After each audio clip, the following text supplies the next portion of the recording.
we were thinking that you could read the lead, and we would just fill in what we would just, yeah. We would just find here. Okay, you want to hear the speech? I want to. Oh.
I'm going to call this meeting of the Traffic Safety Committee to order.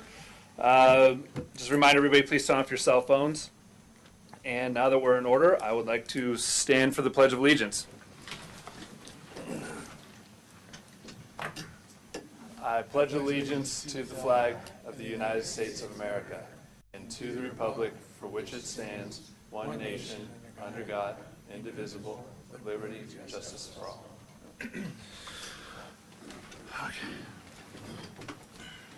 All right, and I'd like to ask if we can conduct roll call, please. Okay. Vice Chair Branconi. Present. Committee Member Brennan. Present. Committee Member Coster. Present. Committee Member Domeno. Present. Committee Member Newman. Present. Committee Member Wyrick. Present. Chair Lobsinger. Present. Henry, right here.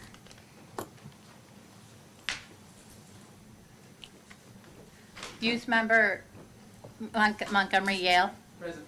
Okay. Thank you. Everybody's here. All right, looks like it was present accounted for. So next we're going to move on to the approval of the agenda. So I'm going to see if there are any, the committee would like to have any changes or propose any changes to the agenda.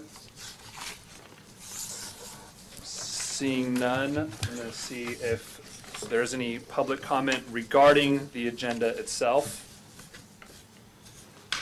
I don't see any public comment, so I'll call and ask for a motion in a second to approve the agenda.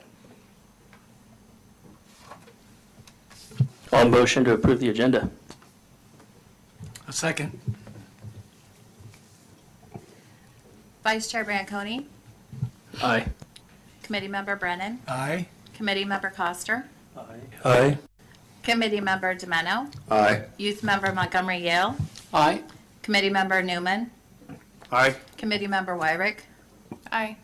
Chair Lobsinger. Aye. The motion passes unanimously. Thank you. Okay. Now, I wanted to move on to public comment, but we're going to move on to public comment next. So let me read the disclaimer first.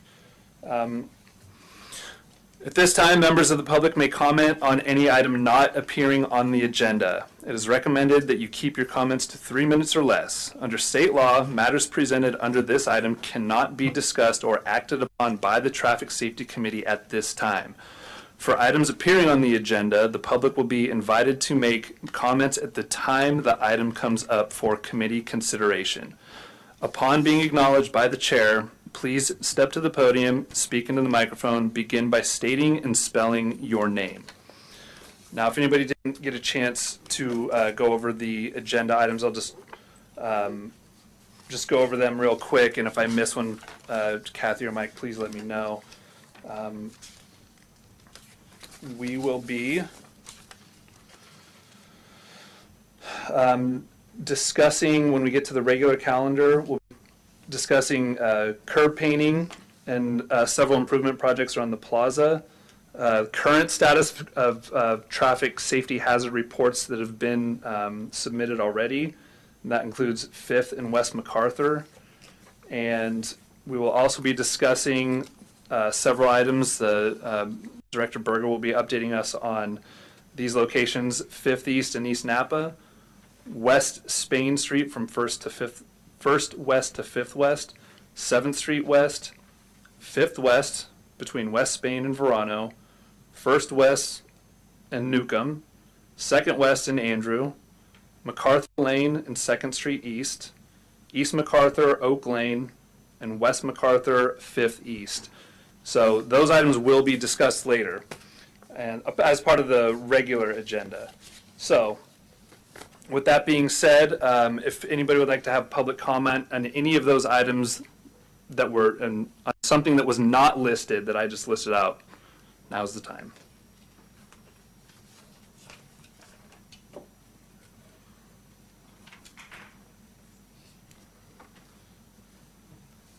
My name is Susan Burris. Just a quick question. You mentioned MacArthur a couple of times, but will we be discussing on the agenda the parking issue for MacArthur Lane?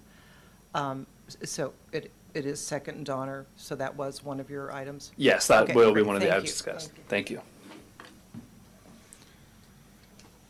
Okay. Do we have any, no, it looks like there's no public comments or anything on the agenda. Do we have anything via Zoom? We stopped doing We that. no longer do Zoom. That's what I thought. I Okay. mean, Thought- the meetings are on Zoom, but we no longer Do- do public comment on Zoom. Okay. Okay. With no comments from the public, let's move on to the consent calendar. So all items listed on the consent calendar are considered to be routine and will be acted upon by a single motion. There will be no separate discussion of these items unless committee members, staff, or public request specific items to be removed for separate action. At this time, the committee may decide to change the order of the agenda. And our first item is to receive the minutes of the regular meeting that was held on February 6th, 2024. Motion to receive the minutes. I second. Excuse me.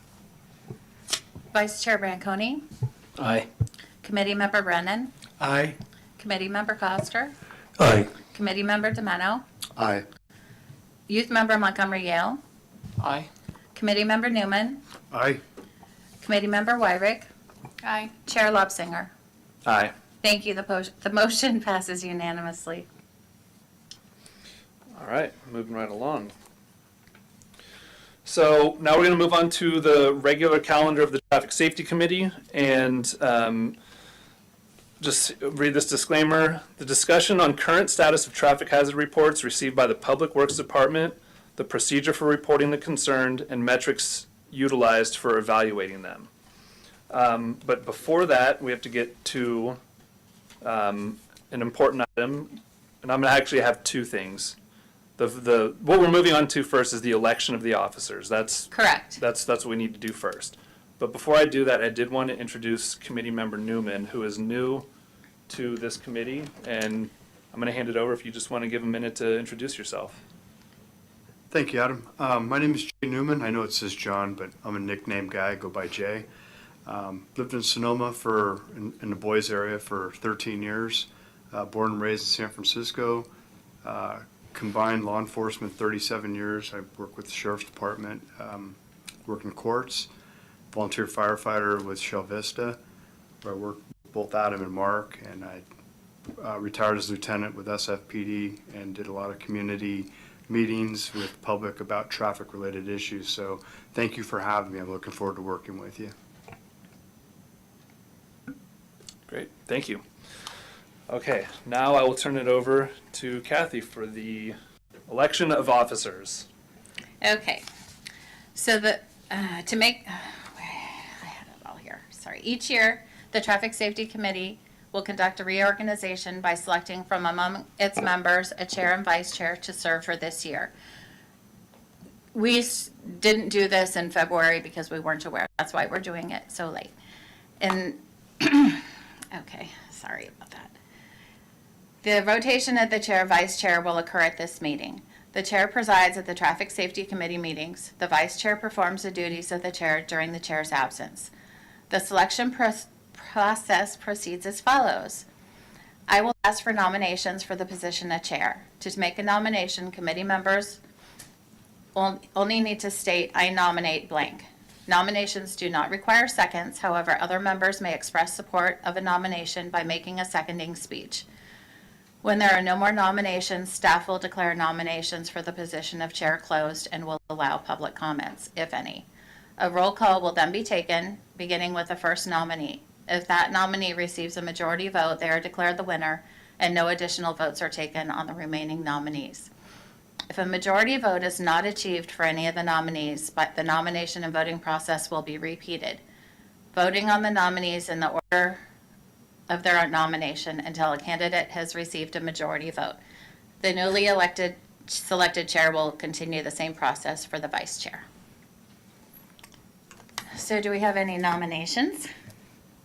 I'll go ahead and I think what we have currently going is fantastic. And so I'd like to nominate Adam for chair and Mark Branconi for vice chair. We'll wait for vice chair till Oh, after. okay. But thanks. Good job. Jumping ahead. I think Adam's doing a great job. Anybody else want to do it? Don't back up so fast. Do we have any public comment on that? Okay. Would we like to do a roll call vote for Adam as chair? Okay. Vice Chair Branconi. Aye. Committee Member Brennan. Aye. Committee Member Coster. Aye. Committee Member DeMeno. Aye. Youth Member Montgomery Hale. Aye. Committee Member Newman. Aye. Committee Member Wyrick. Aye. Chair Lobsinger. Aye. The motion passes unanimously. Chair Lobsinger is our chair again. Thank you. All right, and thank you, everybody. I appreciate the vote of confidence, vote of support. And so my first act will be to open up for the nomination of a vice chair.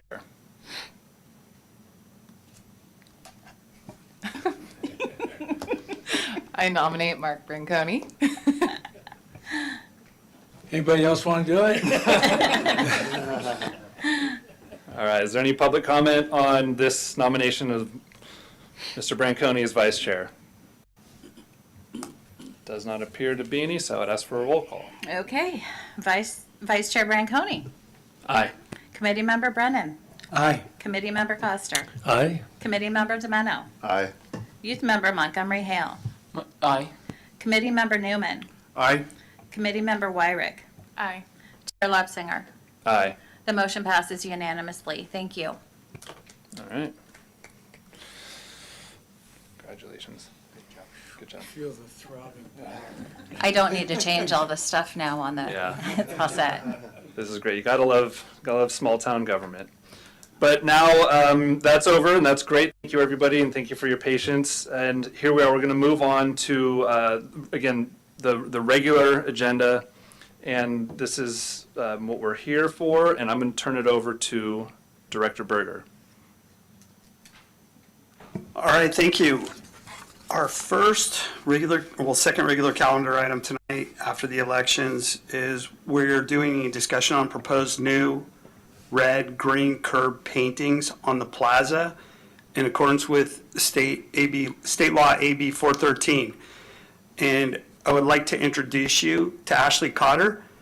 She is the new project manager for Public Works. And she comes to us from another local agency. She's got a lot of experience. And you're going to see right off the bat that we got a great acquisition. And with that, I'm going to go ahead and turn the mic over to her. and let her go ahead and present this first item.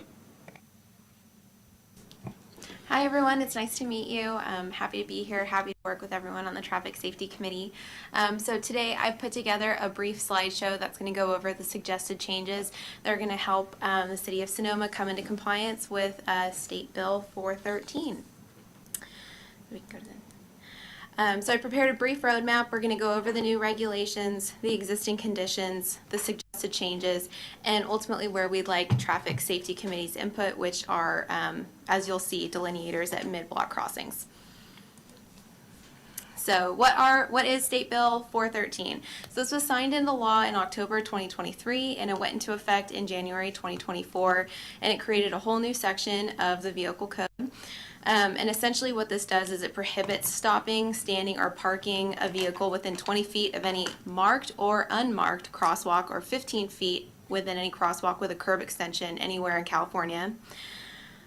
This also pertains to a two-way street or a one-way street where both the left and the right curb areas are 20 feet from the crosswalk. They are now no parking zones. And even if there are no paint or signs, this rule still applies. Go to the next one. So what does this mean? City staff went out and evaluated what applying this new regulation would look like with current existing conditions, meaning we would just apply the law and not make any changes to the way the plaza currently looks, just paint the red curb in order to be in compliance. And this would result in about 20 lost spots at the plaza, which is a lot of parking. Go to the next. So knowing that plaza parking is at a premium already, we didn't want to lose any additional spots. So city staff worked with our traffic engineer to come up with some creative solutions to mitigate the parking losses. And essentially what these include are curb extensions, crosswalk modifications, additional yield lines painted in the street, and additional red curb painting in compliance with the law. And these modifications result in a net loss of about 4 parking spaces. So this is our first proposed modification. This is at the intersection of First Street West and West Napa Street. So what this modification is proposing, you can see on the red hatch up there. So essentially what that hatch is doing is designating a no parking area, so you can't stop your car for any length period of time. And so this is all going to be striping. So we're not putting any barriers or anything like that, but we're striping the area.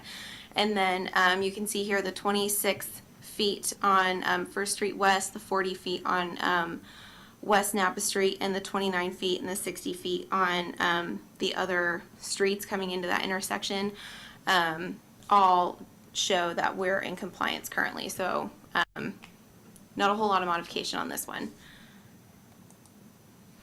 The second one is our first mid-block crossing, and at first this can look a little bit confusing. So essentially what we're proposing to do is utilize the existing parking as a buffer, and essentially by adding additional striping, move the crosswalk out into the street. Which sounds a little confusing at first, but by utilizing the parking as a buffer, essentially what we're doing by doing additional striping and painting is we're essentially extending the curb without laying down any concrete. And so this is where we intend to put delineators from the curb up to the new proposed start of the crosswalk, so that their cars won't be able to move over there. And then you can see the little triangles up by the crosswalk. Those are additional yield lines, so to give the car coming in each direction some notice that a pedestrian is going to be there, and then also posting a sign to warn that pedestrians are crossing.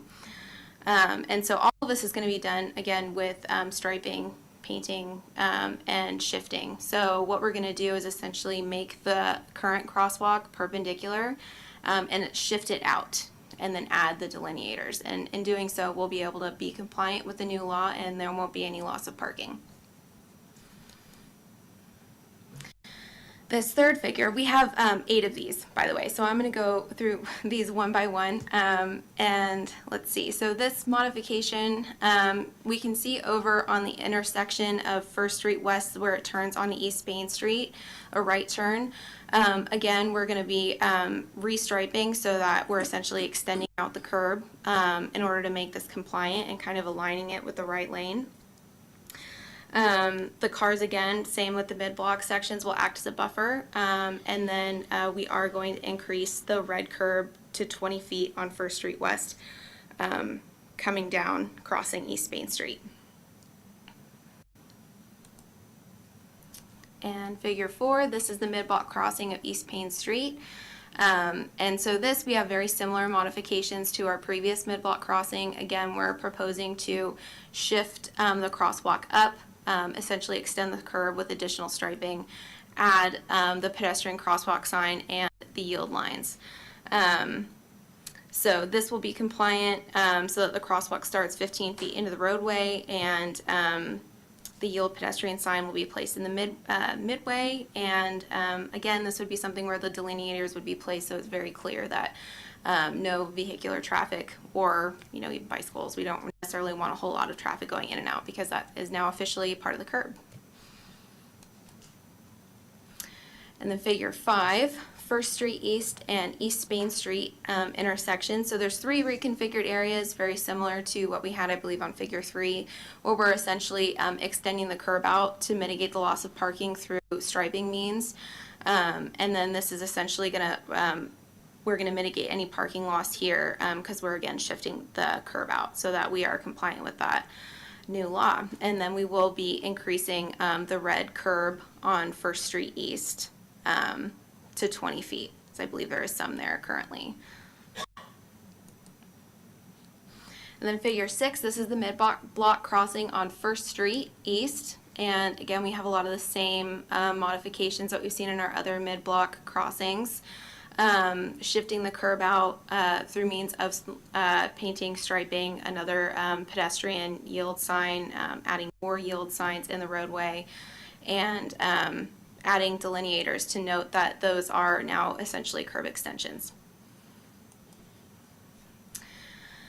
And figure 7, First Street East and East Napa Street intersection. Here we've got another bulb out on First Street East turning onto East Napa. And so we're also going to increase the red curb on the other side to 20 feet. This one, I believe, is a total loss of about 3 parking spots currently. And this is the intersection that's going to lose the most parking with these modifications, but unfortunately there's no way to really mitigate that with the existing conditions. And then figure 8, Napa Street and Broadway intersection. The only proposed modification here is extending the red curb out 20 feet on East Napa Street, which will incur the loss of 1 standard parking spot. So all of these modifications cover the crossings where parking would be implicated with this new law. And so we are adding modifications to all of them in order to make sure that we don't lose as much parking. So you can expect to see some striping changes on the plaza, and again, we would love your input on the choice of delineators to show the curb extensions. The delineators are what we're going to put out at the mid-block crossings, and so what I have here is a standard example of what like a delineator might be in a typical right-of-way that you might see like on the freeway or maybe at another area where they're trying to denote that it's actually part of the curb. And so this is the main intention, to differentiate the crosswalk from the curb extension. So we've got different types here. These are all standard ones that you would see like out in construction. They are, definitely an option.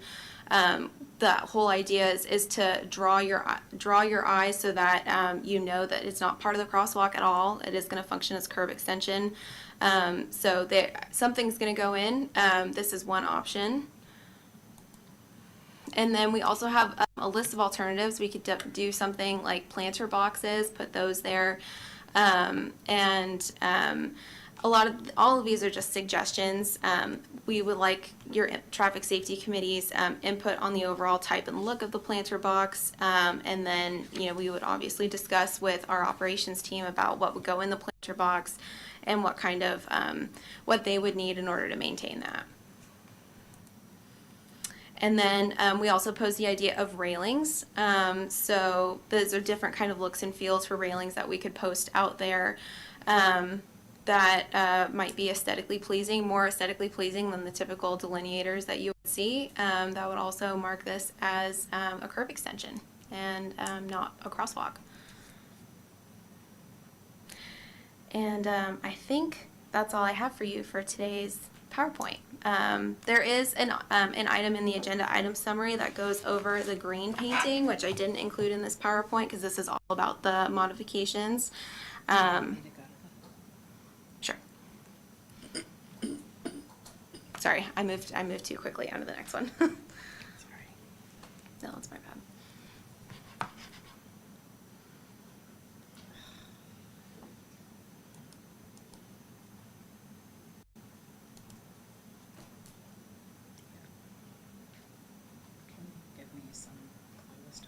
It's just in the agenda item summary, which I don't think you need to pull up if you don't want to. Okay.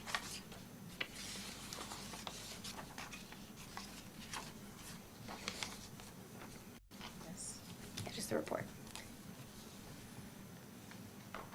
Okay. So the agenda item summary goes over 6 current existing green curbs. And so the green curbs are basically like loading zones for drop off and pickup. And they are currently at the following locations: outside the Red Grape, outside Sausage Emporium, outside Sunflower Cafe, the Girl in the Fig, La Casa Restaurant, which is proposed, and outside Union Bank. And then we're also suggesting that we can add 2 additional green curbs on the north and east side of the plaza as well. And then I believe that about sums it up for our proposed curb painting project for right now. Thank you so much for listening. And if you guys have any questions or feedback, especially on the delineators, that would be great. All right, well, thank you very much. We appreciate that. Right now, I know I just have one clarifying question, but now we're going to open up to questions from the committee. But if I could just ask my clarification question real quick. On the Napa First East, Napa First West, it looked like it was painted, but I saw on the Spain Street side it said bulb outs. So will just so I understand correctly, the bulb outs would be basically on the Spain Street side, and that would be Which number? Which figure? sorry. The figure 3 and 5. I just saw bulb out, and I just want to make sure that figure 3 and 5 look like they'd be concrete on the inside of the plaza. No.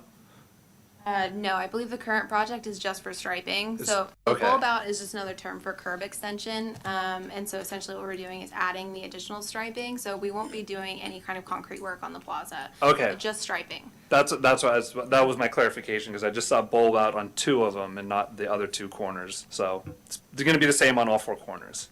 Perfect. Okay, and then open up to any questions from the committee.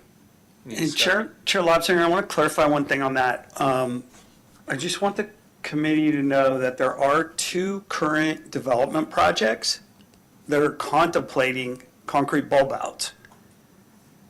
So as part of the development project working its way through planning right now, there are 2 development projects that are contemplating concrete bulb outs. And these are more for physical characteristics of the location. One is in front of the cheese factory, and the other is in front of El Dorado Kitchen.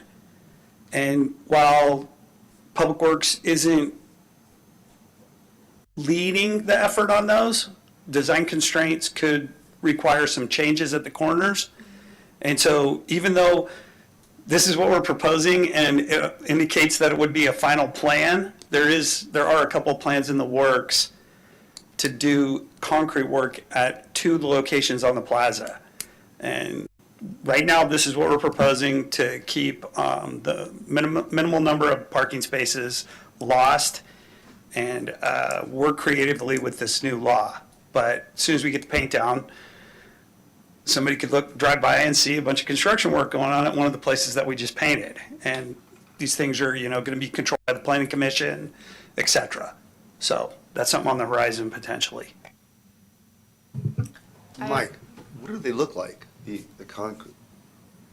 I don't know what they look like. I mean, Real similar to what we've been discussing ever since we started down at 5th and East Napa. oh, okay, I get it. It's a concrete version of what Ashley Concrete just version. presented. Got it, okay. Yeah.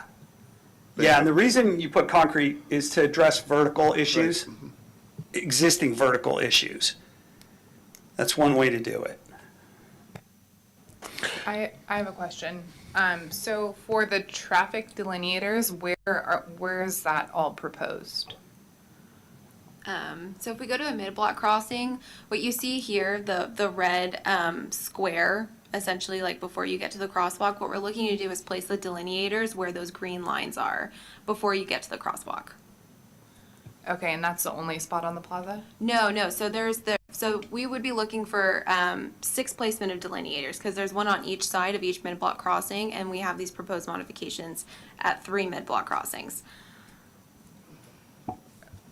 Personal opinion on this, I know we always want to take into consideration cost, but I just love our plaza so much, and it's like it's what brings in tourism and is so important to our economy here in Sonoma. So I would prefer to see something more aesthetically appealing, just for the overall look and appearance of the plaza and for tourism and to continue what we've been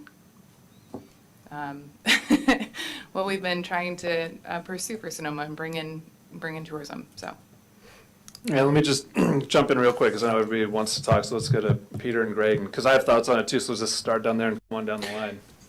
So just to be clear, all of these areas are going to have paint, and in addition to that, some kind of barrier and it could be a combination, I guess. Could be the planter boxes, it could be the other posts that you showed us that would be movable, I guess. They could be changed if necessary. Yes, I believe so. I just tossed out some suggestions on items that we could use as delineators, such as the planter boxes or the railings, and they can be, they could totally be moved. Right. So But they're also going to have the paint in addition, yeah. yes. Okay. Yeah, first thoughts was aesthetically pleasing. I mean, putting those little poles up and down would be just an absolute no-go. The delineators like that, ugly. Planters would be nice, but then they have to be maintained, right? So there's a maintain factor. The railings, from where they are, that might be, if it's, classy, might be a good idea in the square. But when you get out to these other areas, then you can, like the outside areas, not around the plaza, they can be the basic delineators, I would think. Be curious what the other members think. That was my reaction, just generally, was the delineators, if we could afford a more attractive delineation for pedestrians. And I also, as I was looking at the planter boxes, I'm like, are we hiding kids on bikes? Mom and dad are probably going to be there, but I would say the advantage of the railings is the small pedestrians are more obvious. It sounds like some of us are certainly in agreement about the idea of keeping the plaza as nice looking as possible. Just a couple of quick questions about Figure 3 and Figure 6. You show a 60-foot edge in front of the El Dorado kitchen, and I know these pictures probably aren't signed up for scale, but then on Figure 6, you show a 79-foot stretch in the yellow. And I'm just trying to wrap my head visually around this. that 60-foot stretch next to the El Dorado Kitchen, Director Berger, that's what's ultimately likely going to have some sort of curb out or something like that, is it? That's going to have red paint. Oh, it's just going to be red paint. Yeah, that's just going to be there. red Okay. paint, and there's existing red paint there now. Okay. And we haven't gone out and checked all of these personally, but what the traffic engineer did was he looked at the existing conditions, and where there was red paint, I'm assuming that there's probably 60 feet of red paint there right now, because he indicated the number of spots that were going to be lost at each location on the individual sheets. Okay. And then just to clarify too, the 79 feet, that's a sight distance thing. Okay. Yeah, and what it's trying to show there is the sight distance triangle for a person looking around the bumper of that car. And how far back you could see the pedestrian in the pedestrian refuge, which is the crosshatch spot, prior to them getting in the crosswalk. Okay. Yeah, and this is some creative engineering on their part.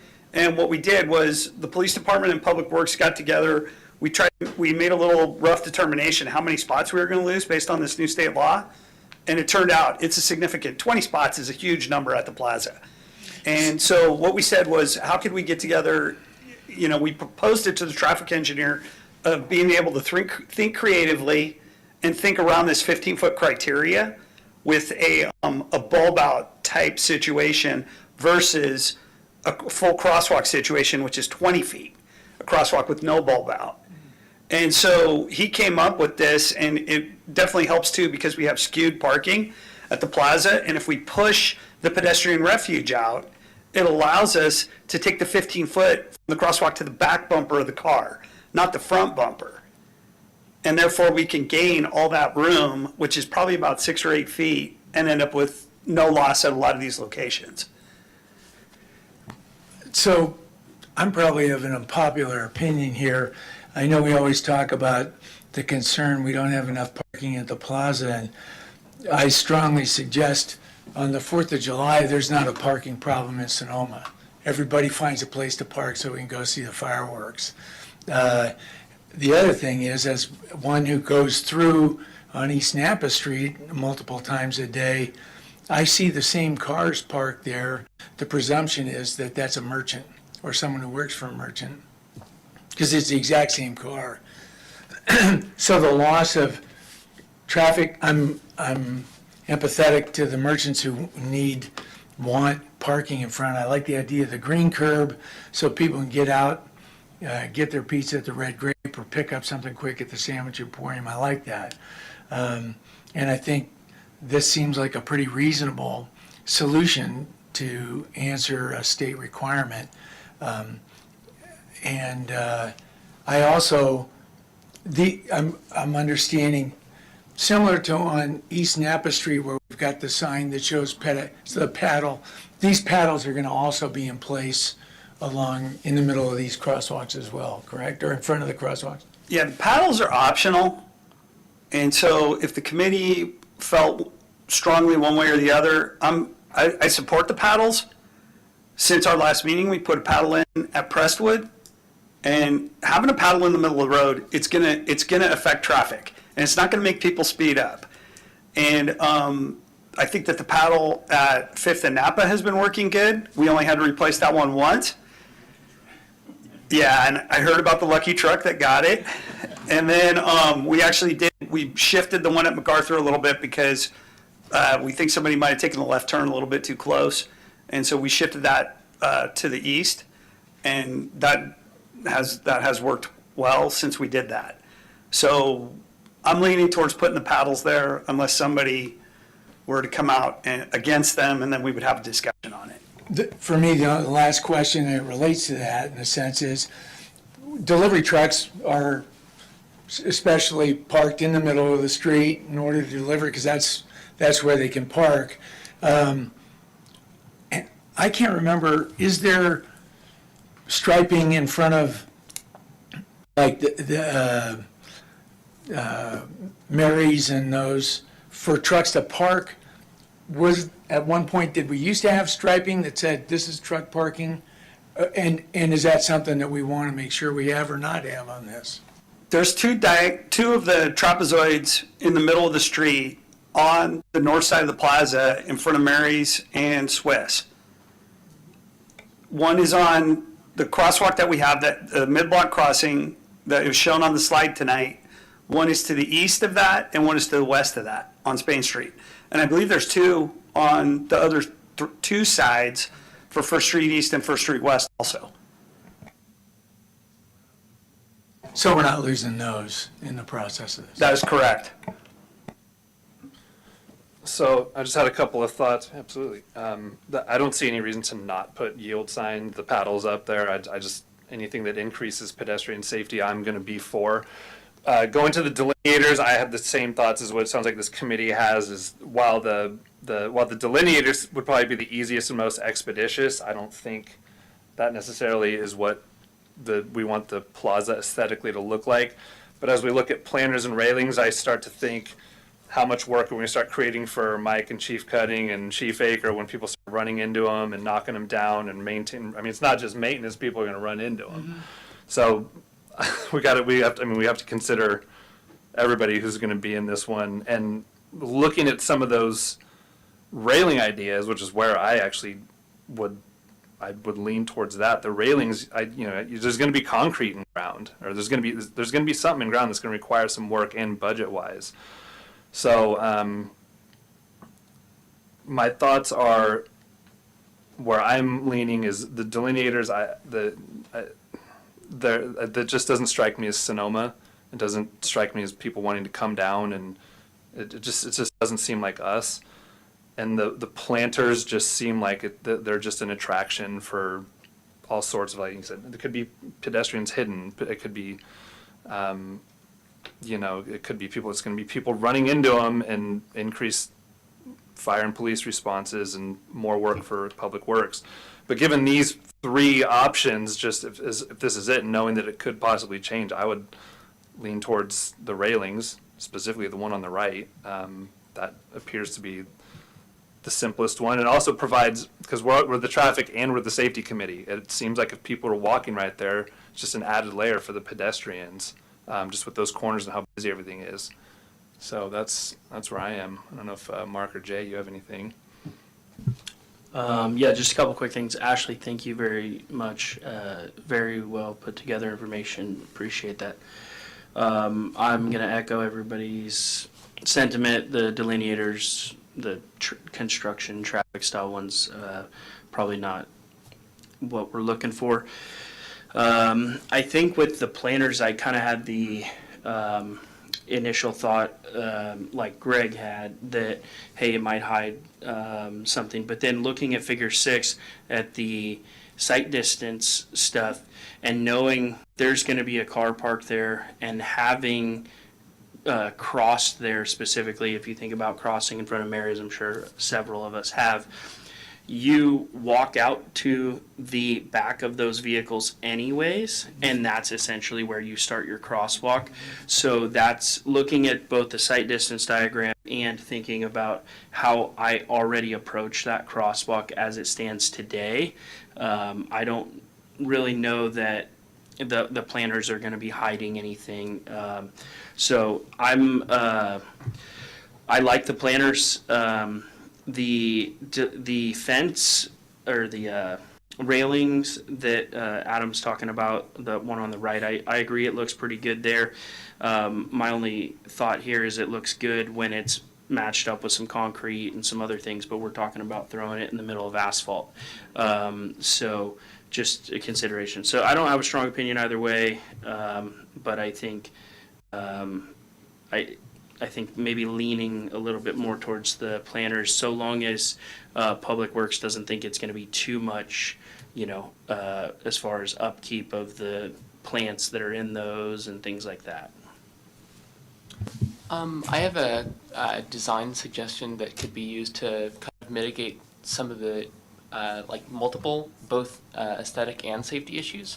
Perhaps you could have planters and then have either drooped chains or rope between them, which would be both aesthetically pleasing and reduce the issue of people walking between the banisters into the road as opposed to walking on this crosswalk.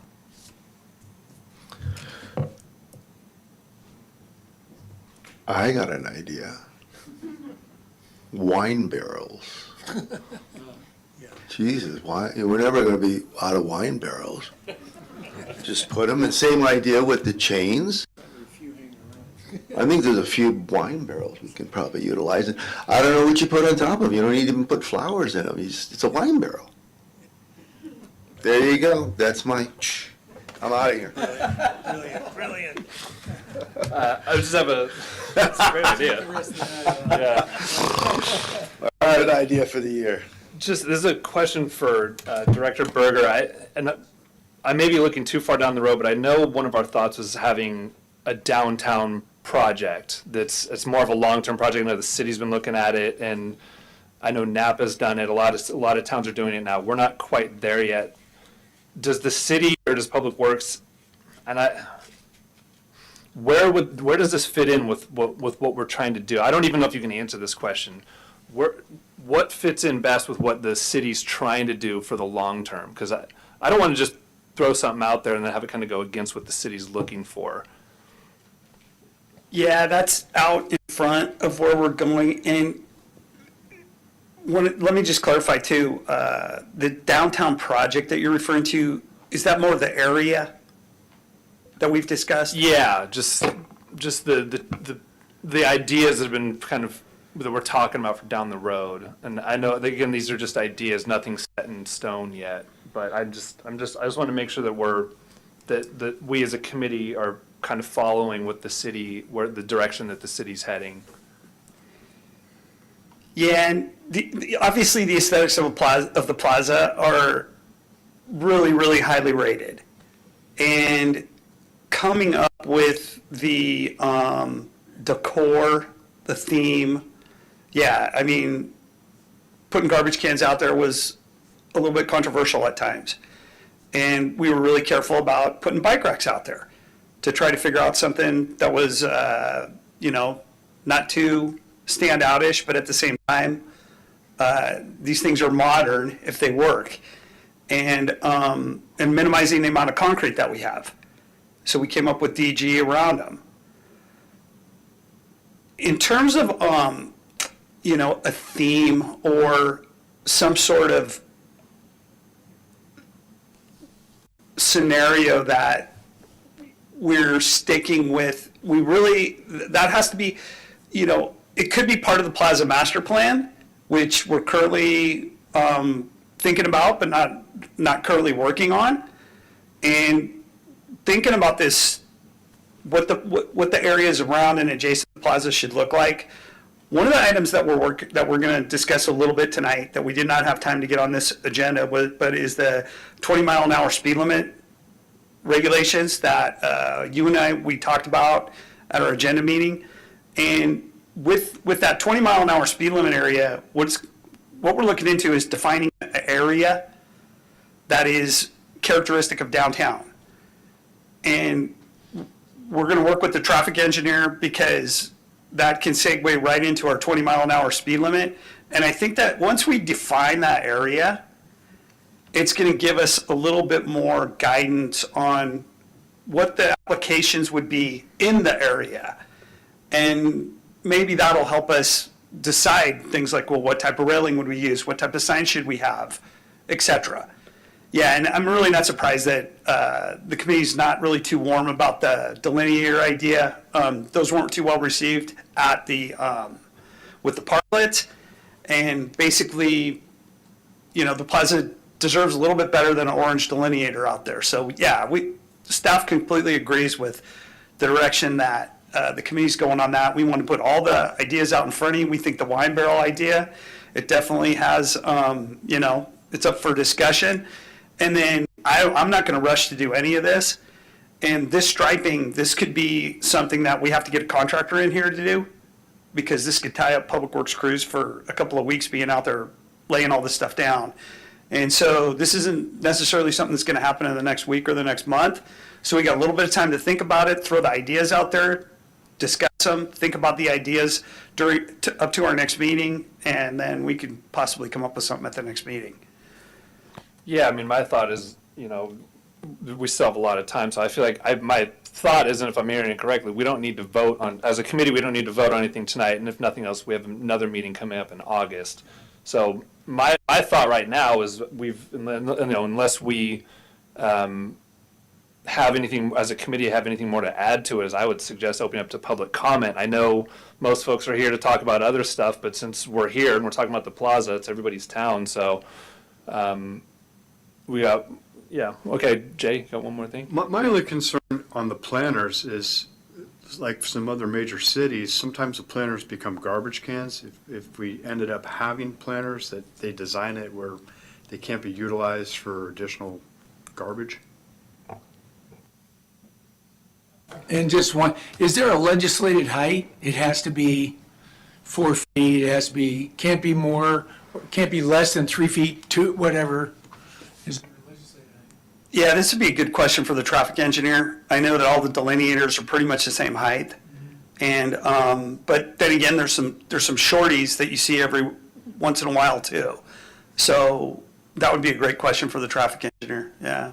And what he was particular about was that there was vertical delineation. He didn't want to specify what it was, but he was pretty particular about having a vertical feature out there that acted as a barrier, or at least catch your eye. Yeah, just one more comment about the railings, that my concern, and I'm guilty of this, is locking a bicycle to the railings. I bike downtown to Sebastiani, and I'm always looking for where am I going to lock my bike. I lock it to the closest lamppost, because there aren't any other options. So that's just a concern. I don't know what else to say about, the possibility of problems with that. That seems like the perfect place to put a bike rack. Like you could put a bike rack in that like on curb area. If people are going to do it anyway, you might as well build it into the design. I have one question. I know that we should probably get this going to let public comment, but for figure 5, I'm just curious, and we do not have to talk about this now, but if there's any statistics or any other cities that do something similar, like the X, the between the intersection. I see that all the time, specifically by the Mission. This is like a perfect example, and it's definitely a traffic concern, where people will just skip the crosswalk and walk in the middle of traffic, specifically on the weekends. So, and especially time of day too, for someone who's driving, if it's the sun's in their eye and someone's crossing diagonally, it's definitely concerning. So I'm just curious if there's any information from other cities that have implemented this and how that's faring and what that looks like. Yeah, and this is for guiding you through the intersection in a car. Yeah, and so it's not adding additional. Not intended, maybe a welcomed side effect, but this is more for, you see these characteristically with left turns, where they help especially two cars turning left at the same time through the intersection. And so what this is doing is it's giving the driver something to train their eye on. And it's good to put these at these locations because you have two different width streets going into the East Main goes from probably 36, 38 feet to 40 feet wide. And this helps the driver align themselves through the intersection and alerts them that, hey, it's not a straight line, but the car parked in front of you should alert you to that too. Yeah, so this is just an additional optional feature that he put on there to help guide people through the center. Thank you for clarifying, because I was like, this could be a mess. Yeah, for guiding cars. Okay, thank you. All right, great. Well, then for right now, I'm going to open up to public comment. If anybody wants to discuss anything that we just talked about right now, you're free to come up.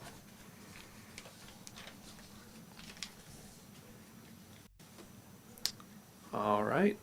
Doesn't look like there's any public comment on this particular item. Are there any motions to be made for right now, or this?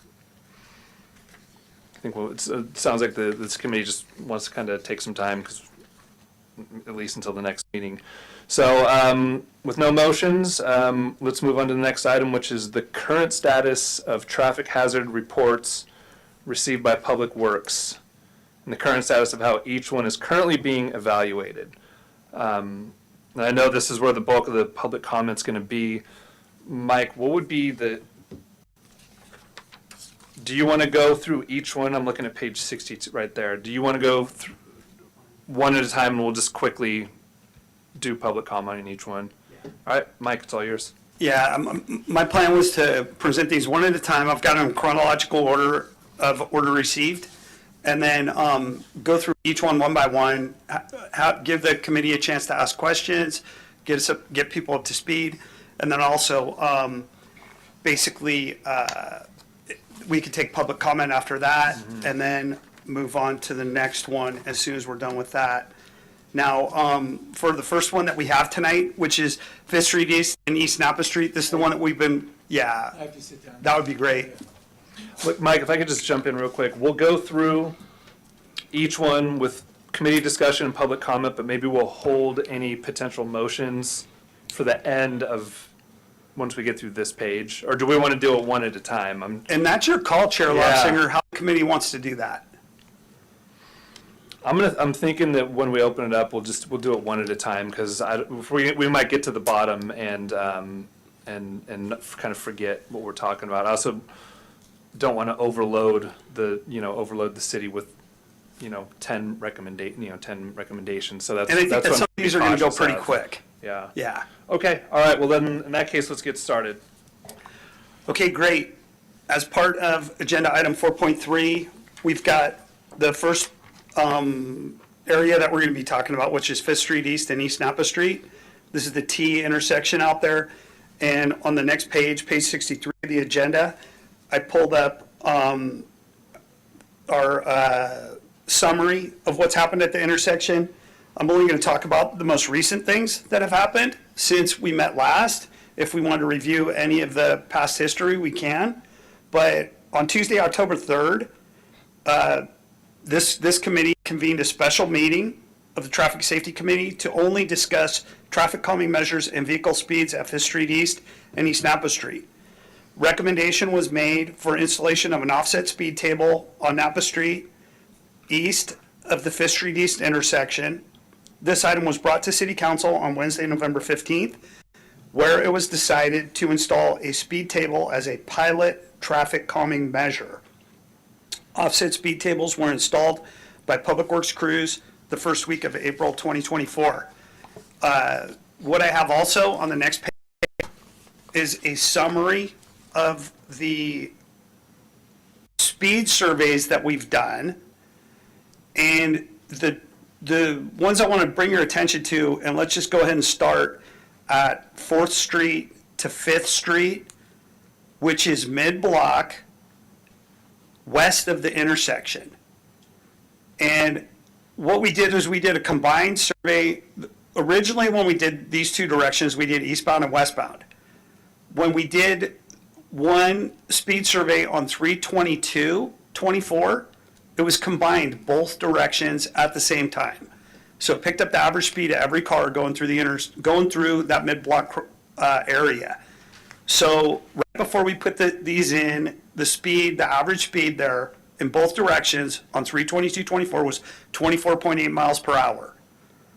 And then after the installation of the speed tables, and all the after numbers are indicated in yellow, both directions, west of the intersection, mid-block, the average speed was 23.1. So you saw roughly a 1 mile an hour, 1.5 mile an hour decrease in the average speed. And the 85th percentile is noted right there also, and there was it's basically a 1 mile-ish decrease also in the 85th percentile. Now, we also had speed cameras set up at the location just east of the intersection, for westbound only. Because what I wanted to know was, as cars are coming into the intersection, what is the velocity of the cars versus the measures that we're putting in out there? Have cars slowed down? And on 515, I have numbers for that. The average speed was 22.5. And this is just east of the intersection for westbound only. Just before we did the speed survey, we went out and we did another traffic speed survey, just before we installed the traffic table, we did another speed survey on 328, and the average speed was 24.9. So it increased a little, and you will know that as we do these week by week, month by month, these are going to go up or down a mile or two. It's not a big deal, and it's not something that you would say, geez, why the heck did cars go faster? They went faster just because that was the week that we did it, and you're always going to see a mile or two variation on these. But if you see on 5.1, after the installation of the speed tables, you see a pretty dramatic decrease in average speed of 6.8 miles an hour.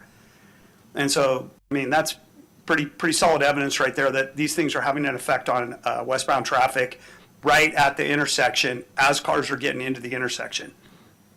Then we've also got numbers there between 5th and 6th, and between 5th Street and 6th Street, the numbers that we took just prior to the installation of the speed table, which are pretty characteristic of the historical ones that we did in 23.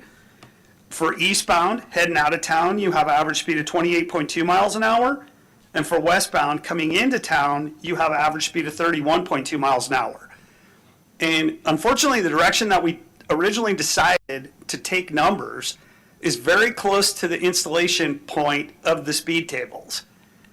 And so what you're seeing a pretty dramatic decrease of the miles per hour that the vehicles are traveling when we went in and we took eastbound on 6.7 and westbound on 610.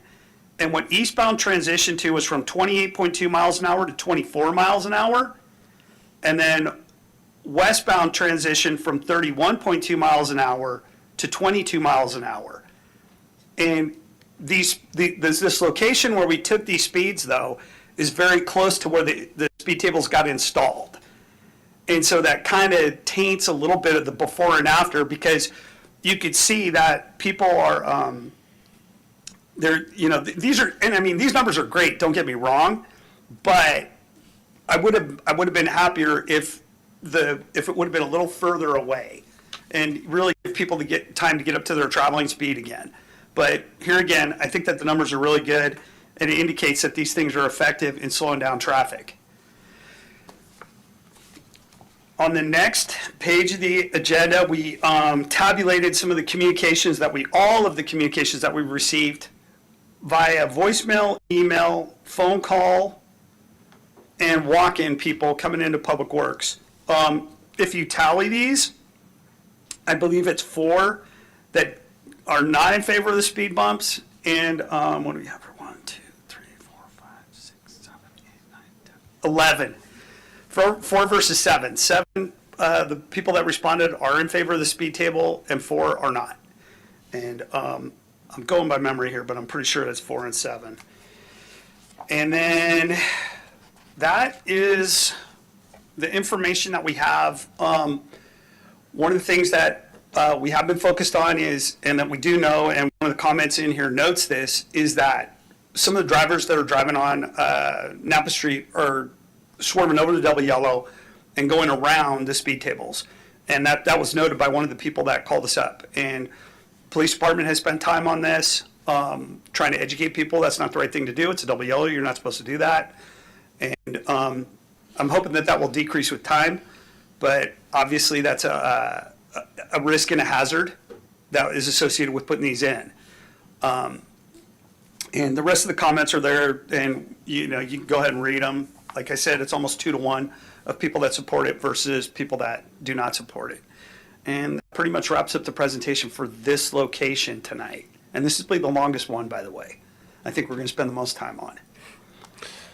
All right, thank you. On that note, does the committee have any comments about what was just presented. I'm just curious, I don't know if it was called in, but I'm aware that there was a recent collision. I want to say it was yesterday or the day before. Have there been any incidences?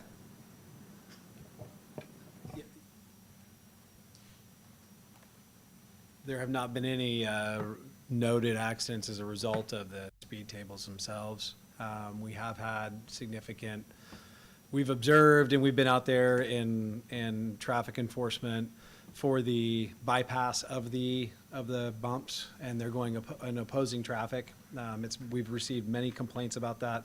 We have gone out and been responsive to it. In an unmarked car, I could witness it. In an hour, I could probably witness 15 people go around it. In a marked car, nobody goes around it. So, yeah. So from a traffic enforcement, it's a really hard thing to do. The opposing, the offset is the issue for that. If they were beside each other, we would lose that issue. But then that defeats the whole purpose in putting the offset for fire response. So no collisions as a result of the tables specifically, but that's that. Yeah, I think that was just one of the takeaways was, you know, if you give something, you have to trade in for something else. And that I know that this was a kind of a trial run for us as a committee, and we all have stuff to learn, but maybe, you know, not offset is at least a potential way to go next time, or when the next time comes up. But other than that, I don't have any other comments. Anybody from the committee?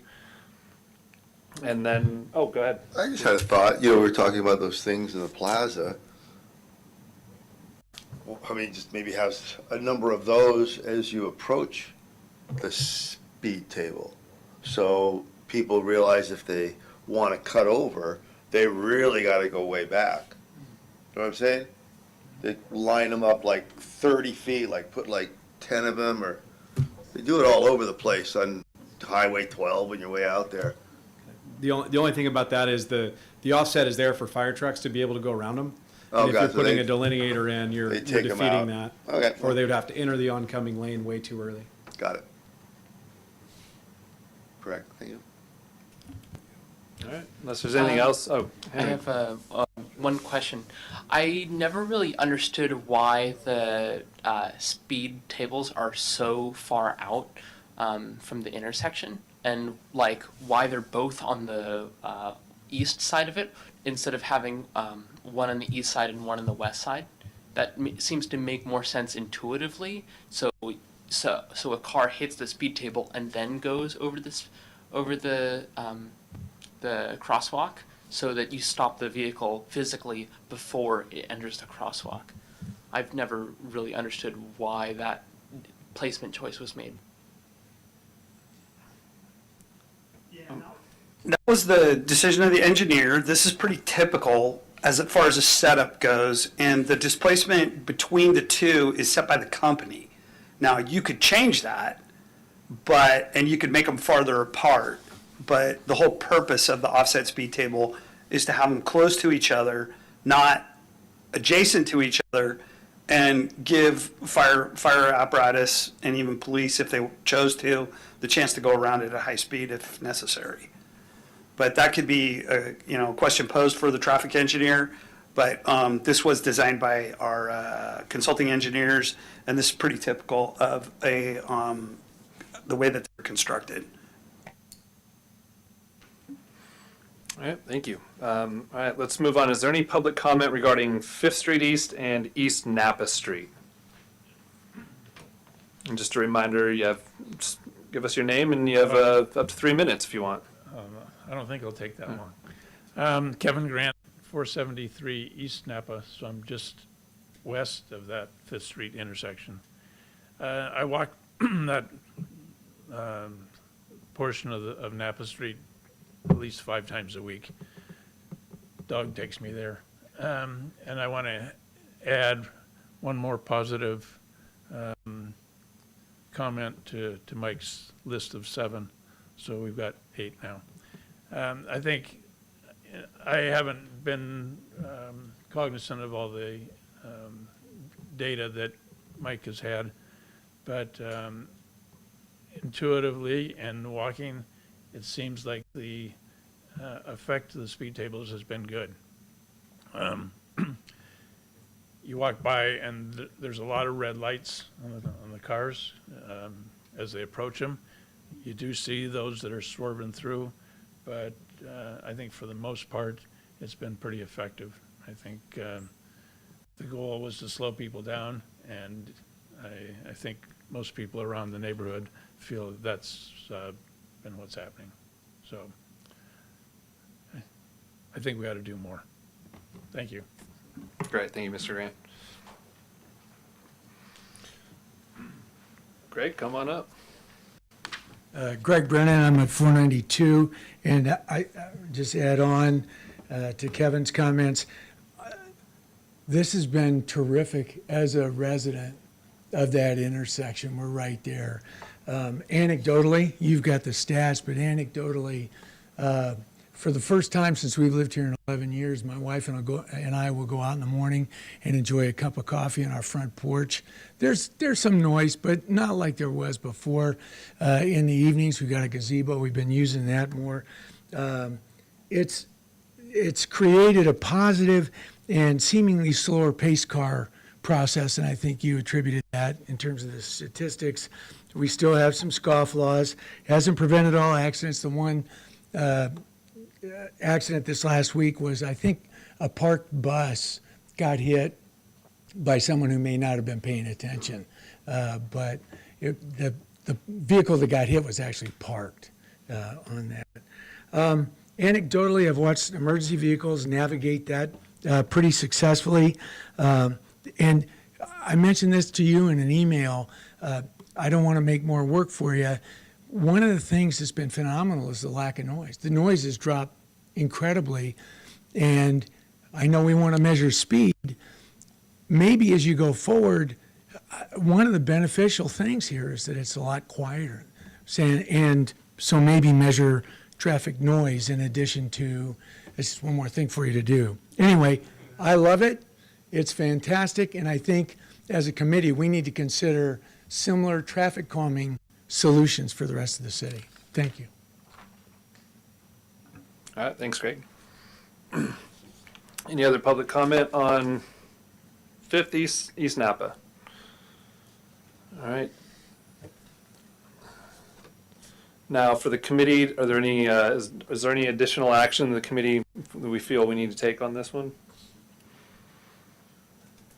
Seeing none, I will say let's move on to the next item, which would be West Spain Street between 1st and 5th. And Greg, come on back up.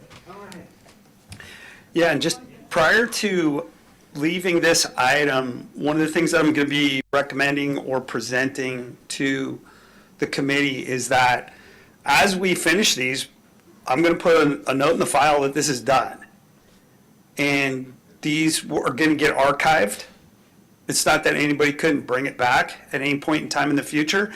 And if somebody wanted to come in and do traffic public comment in the future and say, I think we need a stop sign there, that they could come in and do it, or they could just fill out another traffic hazard reporting form, have neighbors sign it, and we could, re-engage in the process. But this table that I put together summarizes all of the traffic hazard reporting forms that we've received since I've been here.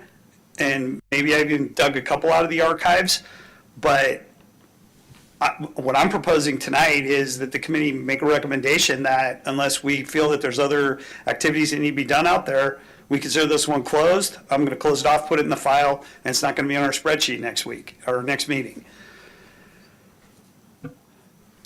And we need to make a formal recommendation to close it.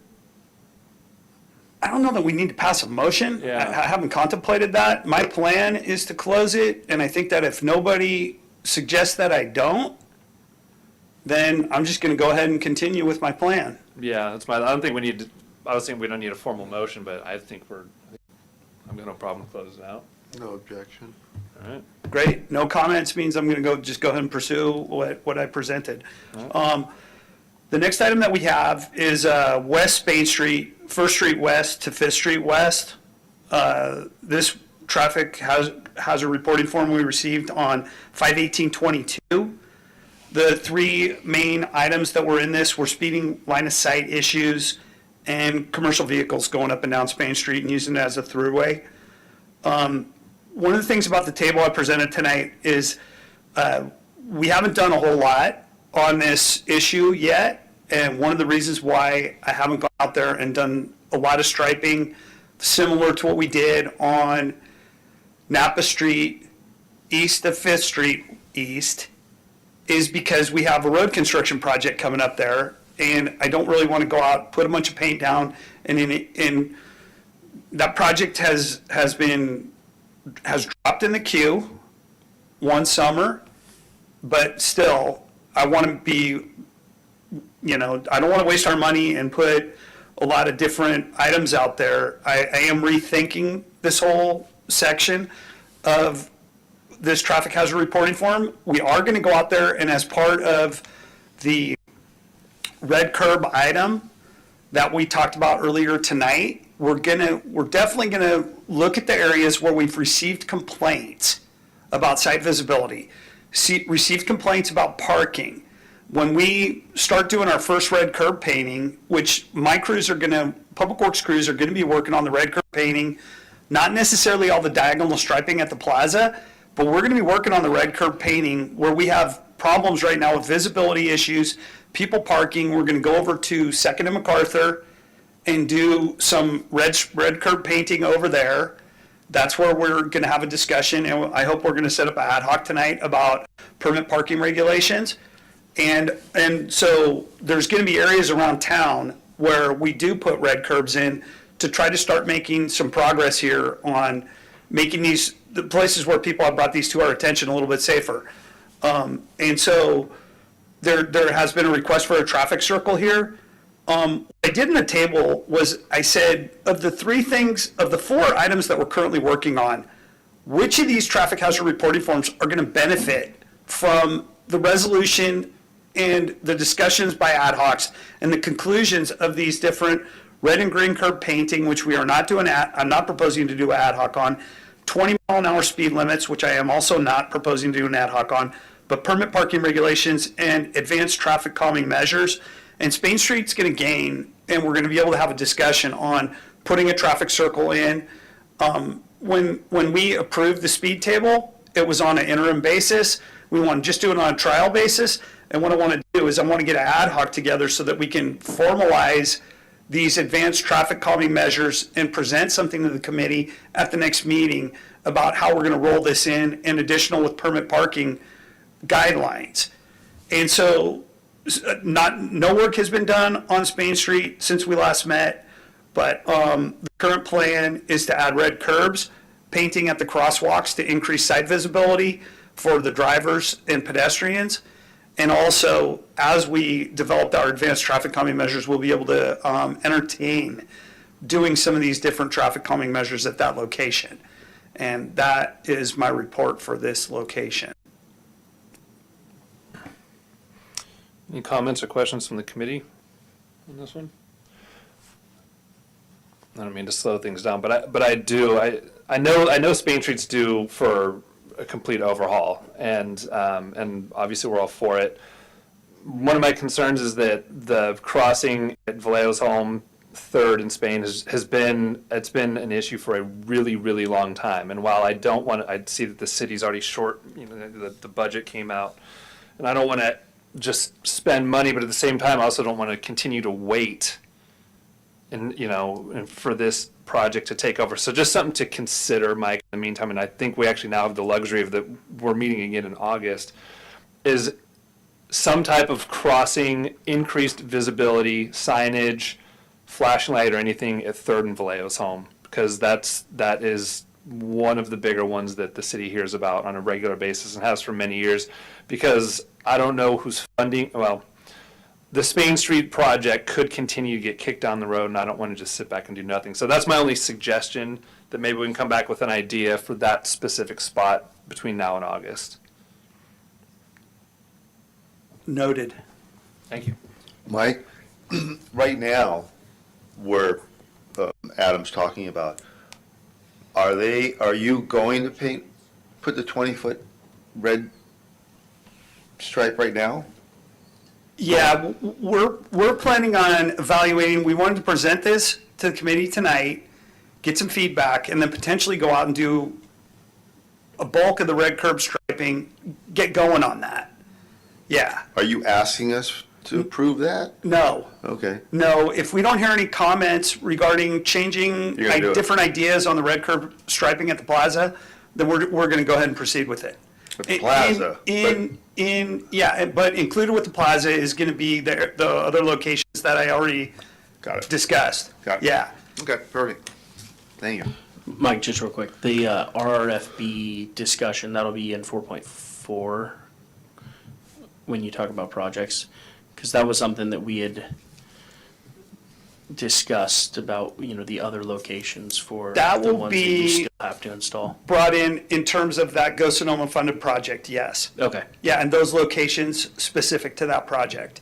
got it. But the other thing that we're gonna be working on in between meetings, hopefully, is a ad hoc to discuss what the criteria would be for putting in different RRFBs at other locations.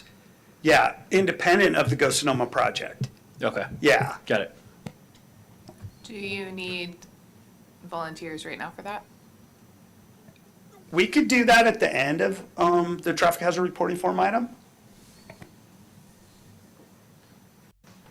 I was actually thinking, because I know we have a few ad hoc committees to talk about, I was considering saving it for the end, because we're going to go over a lot of stuff, and then that way we can all kind of figure out who wants to do what. That was my thought, though.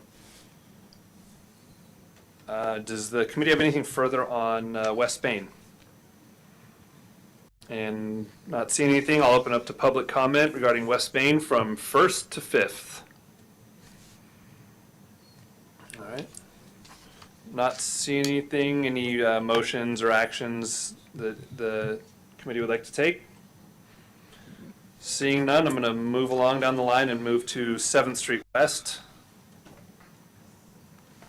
Yeah, in 7th Street West, this traffic hazard reporting form we received on 6/22/23, it was regarding speeding, commercial vehicles. It has, and this is people utilizing it as a shortcut, getting off of Highway 12, heading down to Studley, and trying to take right on 5th and beat the traffic at the light, basically. That's one of the big complaints. And here again, we haven't done a whole lot of work at this location. There may have been a speed bump or two out there in the past, and we currently don't have a criteria for putting those in. This is something that that I'm going to request that we develop as we're working on our advanced traffic calming measures guidelines. And, just to maybe clarify a couple of questions that are going through your head, what sort of guidelines is he referring to? Well, fire has brought a couple of them up. One of the things that fire is always concerned about, and PD also, are primary response routes and putting too many obstacles that slow emergency vehicles down on primary response routes. You've got rural versus urban. You've got, are there existing curbs on both sides of the road that indicates urban? And a lot of different criteria like that we can utilize to establish. And none of this, we're not going to reinvent the wheel on this. We're going to start with somebody else's list and take a look at that and see, okay, we agree with 7 of the 10 here, and basically try to set up different criteria for different scenarios of what could constitute guidelines for whether or not you would entertain putting a speed bump on a road. What could constitute guidelines for whether or not you would put a traffic table on a road? What could constitute guidelines for where you would install RRFB pedestrian signal, like the 4 we recently put in on Broadway? And these are the types of things that we want to start getting some criteria, so as these requests come in, we don't have to start from scratch on every single one and try to determine the legitimacy of the location. Yeah, so that's the genesis of what I want to have this discussion and set this ad hoc on. And if you'll see, I mean, this is a pretty popular item. It's like almost every traffic hazard reporting form that we have stands to benefit from us implementing some sort of guidelines for advanced traffic calming measures. And so I think it's well worth the committee's time to spend on this to get it moving forward.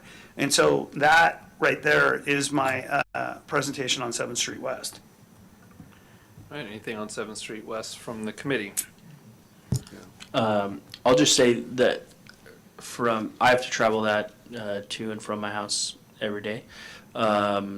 It's a little more stop sign for me that I noticed than it is speeding.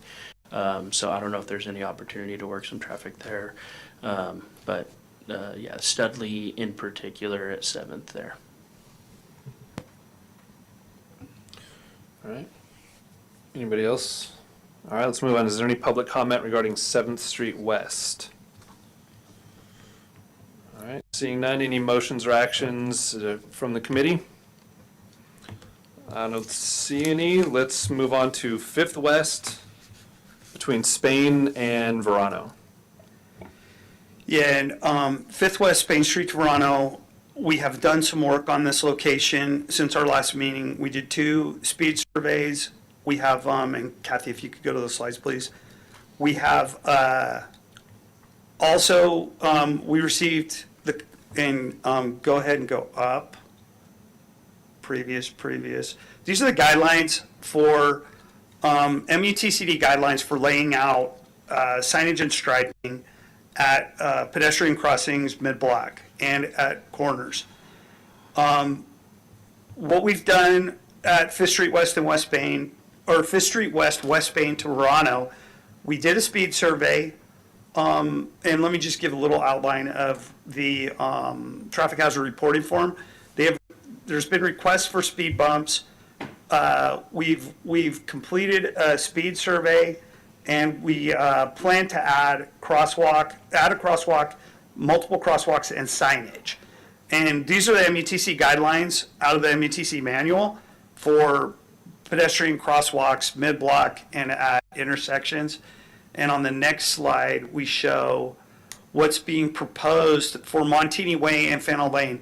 One of the items in the traffic hazard reporting form that we received talked about people walking on the shoulder where the grass starts on Montini's field north of Montini Way, just up where the sidewalk that's at the top of the photo here ends. And I thought it was a great idea. And what we did was we came up with this criteria for adding 3 crosswalks.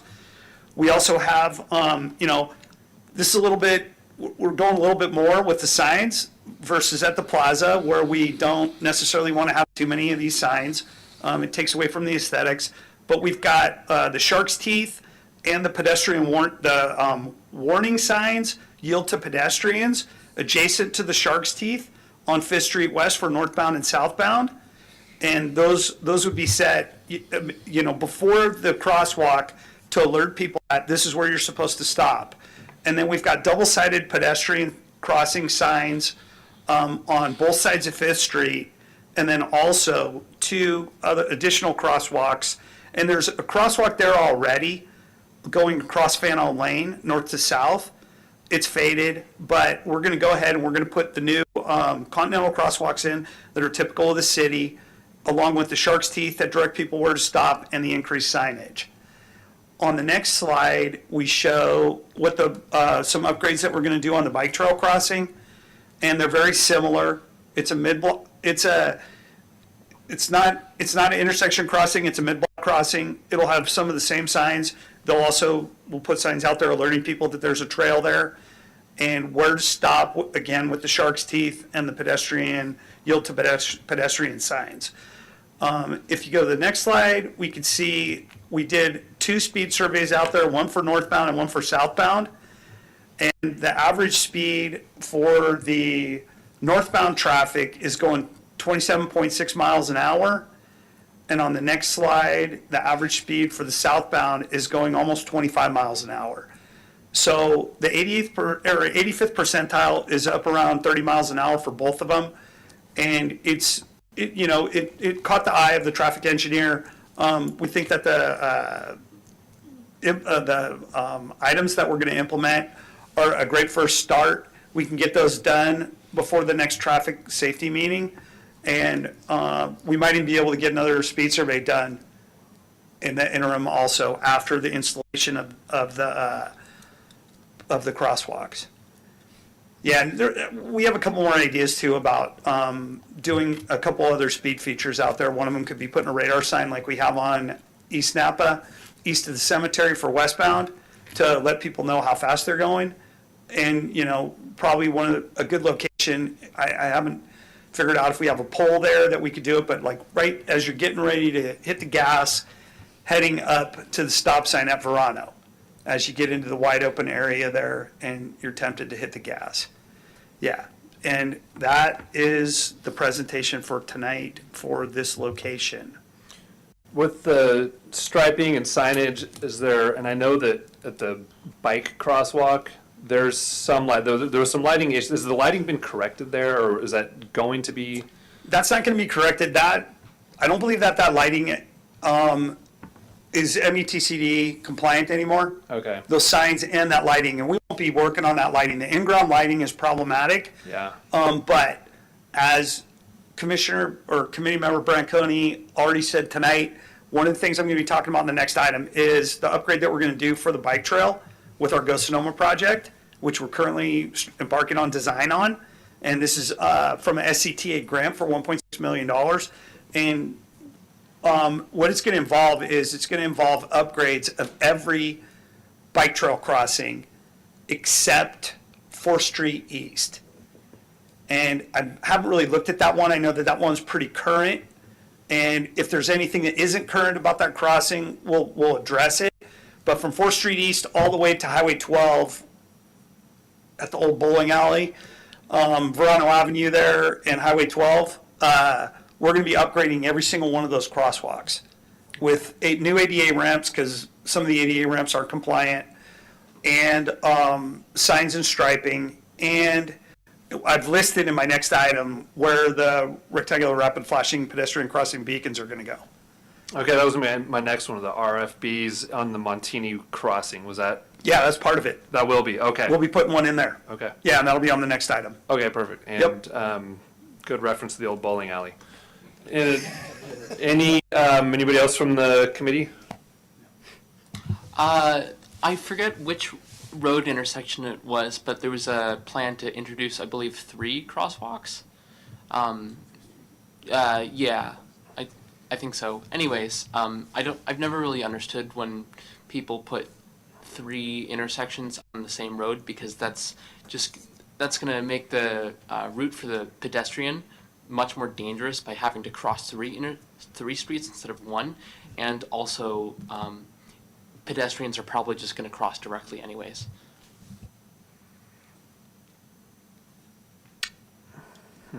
I think just looking at that one and knowing the traffic on Montini Way, very minimal traffic. Fano Lane, maybe a touch more, but not very much.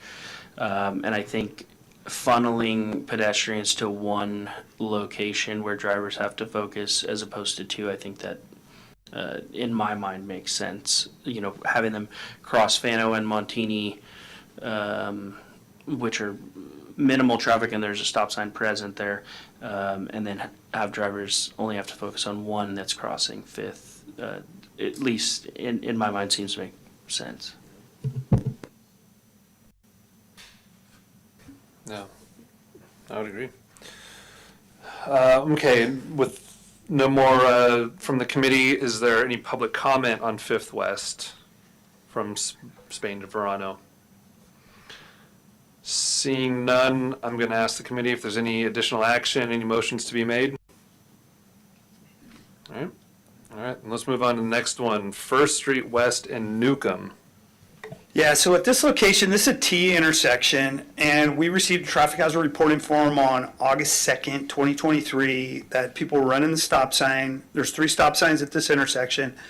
We had line of sight issues and crosswalk striping.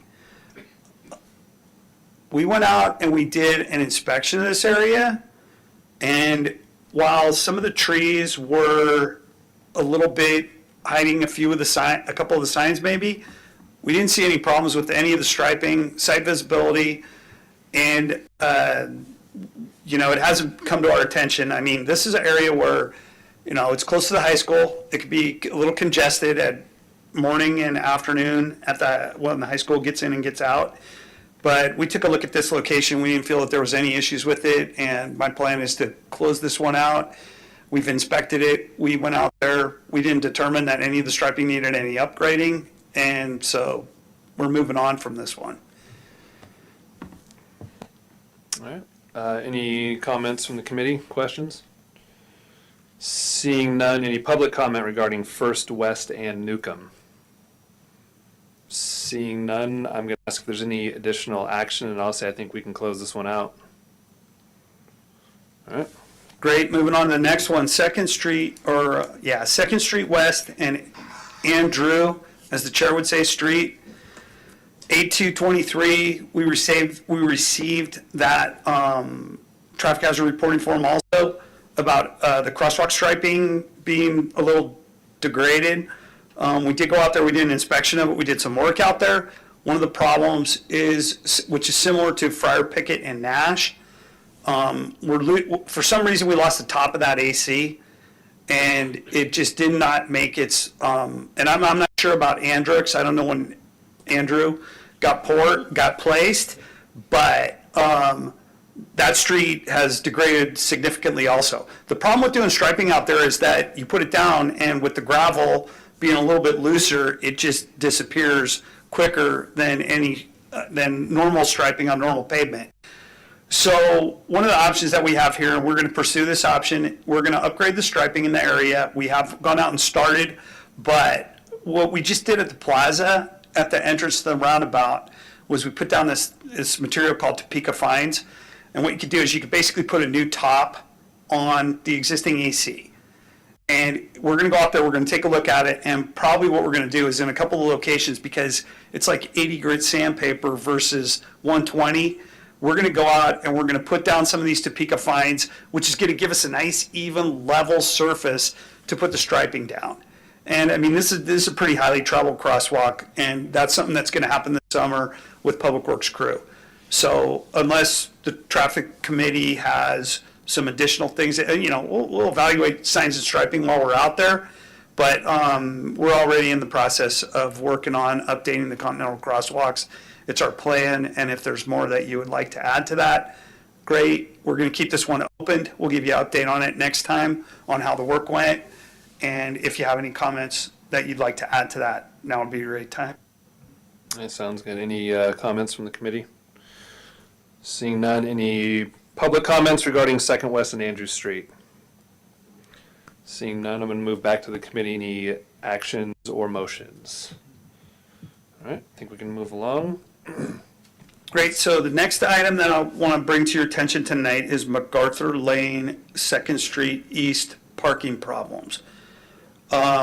Basically, as I earlier discussed, I want to set up an ad hoc to do permit parking guidelines. There aren't too many existing guidelines, and if we're going to start implementing, which we haven't implemented, new permit parking guidelines for a different location in quite a while, I feel it's a really good idea to come up with some guidelines that can be presented and discussed and ratified. Currently, Public Works recommendation, and we've discussed this with different members of the committee, is that there is a reason to have permit parking in this area. We've talked about the desired permit parking that we would have in conjunction with working with the residents, and we're still on track to do that. It's just, unfortunately, when we go back and we take a look at, how do we implement this?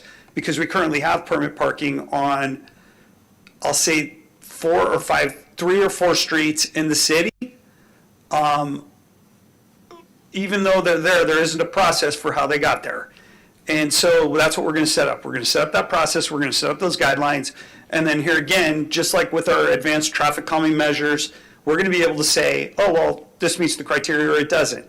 This almost meets the criteria. Let's have a discussion, etc.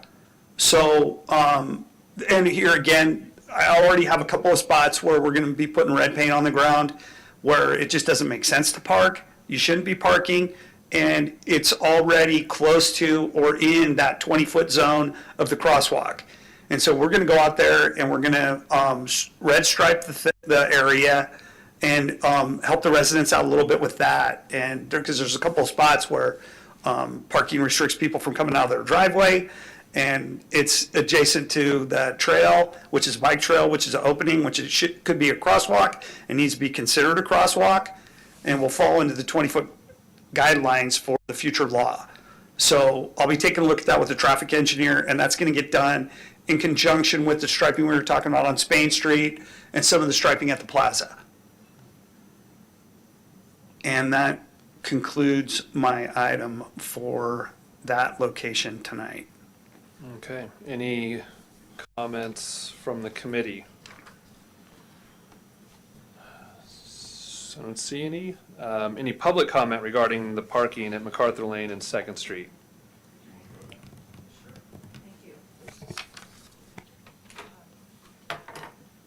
Thank you, everybody. As I mentioned earlier, my name is Susan Burris, and I'm at 900 Donner. And I guess the point that I'd like to make for the committee is that any permit time that's 3 hours or longer is not going to work in this area. I think 2 hours is the max. The reason being, we've had some meetings with the police chief and with the neighborhood, and just with the structure of the high school day, if it's 3 hours, the students can move at approximately lunch, and then they can move at the end of the day.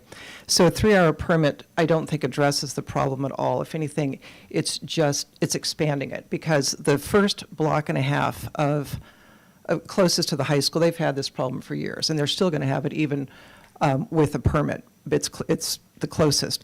But if it's a 3-hour permit, they're going to have it in the morning, and then it's going to be pushed down to the remaining block and a half. And so it's just a redistribute. I think it's an expansion of the problem. So I think 2 hours, or is really, if a permit time is considered, I think 2 hours has to be the max, just given the structure of the school day. So thank you. Thank you. Hi, I'm Randy Brooks from MacArthur Lane, and Judith Alex couldn't be here today, so I just want to make sure we got an opportunity to express kind of where we're at. I'm surprised that I guess it feels a little bit like we're kicking it down the road, because I thought we had an ad hoc committee back in February when we met. To Susan's point, I get that there's a little controversy about 2-hour versus 3-hour. But we're about to crank up on another school year here in another month and a half. And once that starts, of course, the process is almost put in place. And I know you've all been out there. You know what it's like. I think it's really behooves this group to try and move this process forward. So if there's anything on our part we need to do, we're ready, willing, and able to join in. So if that means getting involved with the ad hoc committee, or if that's your roles, then just please let us know. So it sounds like, though, we're not going to see anything for quite a while. I guess, Director Berger, that's addressed to you. When you're up here, you're supposed to address the committee. Oh, I'm sorry. Yeah. Sorry. Committee, is that the take that we're probably looking at another several months before we have any sort of decision on this? So, committee member Wyrick and myself were the ad hoc committee, or are the ad hoc committee for that. We did have a meeting, and as Director Berger alluded to earlier, there's some issues with the Muni Code, the city municipal code, and some things of that nature. So some things need to be ironed out before something gets put in place, is I believe where we had left it. But I certainly, in my mind, if we continue the same ad hoc, and now that we've had the expanded committee, we may be able to add to that ad hoc. But I would welcome the community's involvement in the process. Great. Thank you. Shelby, did you have anything to add? Okay. No, yeah. All right, thank you. Hi, my name's Dawn Williams. I live on MacArthur Lane, 280. I just want to express that this problem is getting worse, not better. The size of current vehicles, if they're parked on both sides of our street, which they are routinely all day, it's not a two-way street anymore. And then they start double parking. So 2 days ago, had to wait for someone to move their car so I could go down the street. For pedestrians crossing the street, even at the kind of the crosswalk to the path, no one can see you because everything's parked so tightly, even on the curbs. So painting will help, but if we don't restrict or reduce the parking there, it's just getting more and more dangerous for the residents. So that was I hope there's some urgency in solving this before there's a real problem.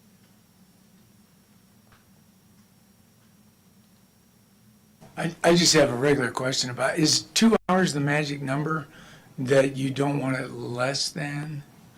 Or, because I've been out there on the weekends, I go to work out, and there's, kids doing what they're supposed to be doing, and moms and dads doing what they're supposed to be doing on the field. I think it's real obvious that your neighborhood takes the impact on that. My thought, just in terms of going through that neighborhood, was to make it more difficult for the people at the school, like an hour duration of unless you have the permit. And I don't know what, and I think that may be our biggest problem is what the guidelines. We don't have them yet. We haven't established them. But is 2 hours like the magic number to say?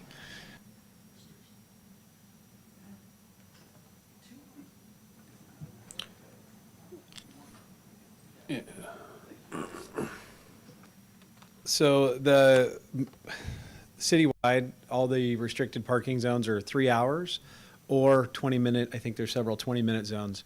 The concern from us on an enforcement level is staffing to enforce less than 3 hours. It's not that, and I agree, the school issue, there are several days a week that the 3-hour limit will not restrict parking because they can come out at lunch and move it. The issue from my side, my perspective of it is going to be the enforcement side. And if we want to be consistent with enforcement, anything less than 3 hours will be difficult under my current staffing. So that's my only take on that. It's not saying that you can't shorten it for certain areas, but it'll be difficult. Chief, quick question. You said under your current staffing, back some time ago, Mike Baraz was a dedicated traffic officer in addition to a couple day shift units here at the PD. My understanding is that a day shift guy kind of doubles as the traffic officer now. Is that correct? Yeah, traffic officers and parking officers are different though. So traffic is so speeding, stop sign violations and that type of stuff. Parking does not fall under the traffic safety officer. Parking is done by our community service officers and our VIPs. And then all patrol people will handle, call out type. So somebody calls and says somebody's double parked in front of my house, like you just heard a minute ago. Anybody will respond to that, but our CSOs and our VIPs handle parking enforcement. Got it. Okay. Thank you.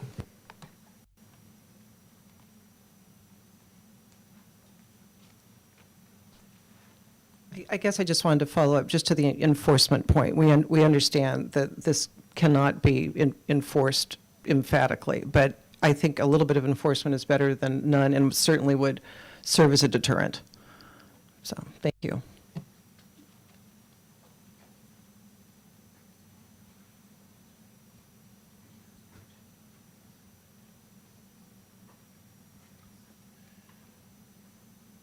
My name is Rick Wickland. I live at 270 MacArthur Lane. And there is one condition where you would be able to enforce, the police would be able to enforce issues of crowding on that street with a high school and parking in general. And what would that condition be? I'm sorry, I don't understand. Okay, so when we had our meeting on our street, we talked about one condition that you would be able to enforce on our street that was permit parking, and you would be able to enforce that. Is that correct? So is there a question for the committee right now, or that we can? The question is, there is one scenario on MacArthur Lane, Second Street, that area, that would be enforceable by the police. It doesn't have to do with a 2-hour, a 3-hour, it has to do with permit parking. And what I'm proposing is that, our street is incredibly impacted. The high school has parking, and if you go to the high school, which I have done during a high school day, you'll see about a third of the parking is vacant in the parking lot. And so the parking's there. It's just our street is being used as a parking lot for the high school, impacted incredibly by what Don described as, how they park. And so there's one scenario I'm proposing that would help us out incredibly, and that would be permit parking. And again, the high school has about a third, if not more, parking available in their own parking lot that is filling our streets. Thank you. So, Director Berger, correct me if I'm wrong, but when we had our meeting on this, there is no such thing as permit-only parking right now. It is 3-hour except by permit, is that correct? So there are several zones. There's 3 zones in the city that have permit parking. One of those zones, the Church Street area, is permit only, and the residents are issued visitor passes as well as their vehicle permit. That is the only zone in the city, though, that is permit only. The issue on the 2nd Street East is you do have a public park on the west side of 2nd Street East between MacArthur and MacArthur Lane. So that particular section could not be touched by a permit. The rest of the street could be. Thank you.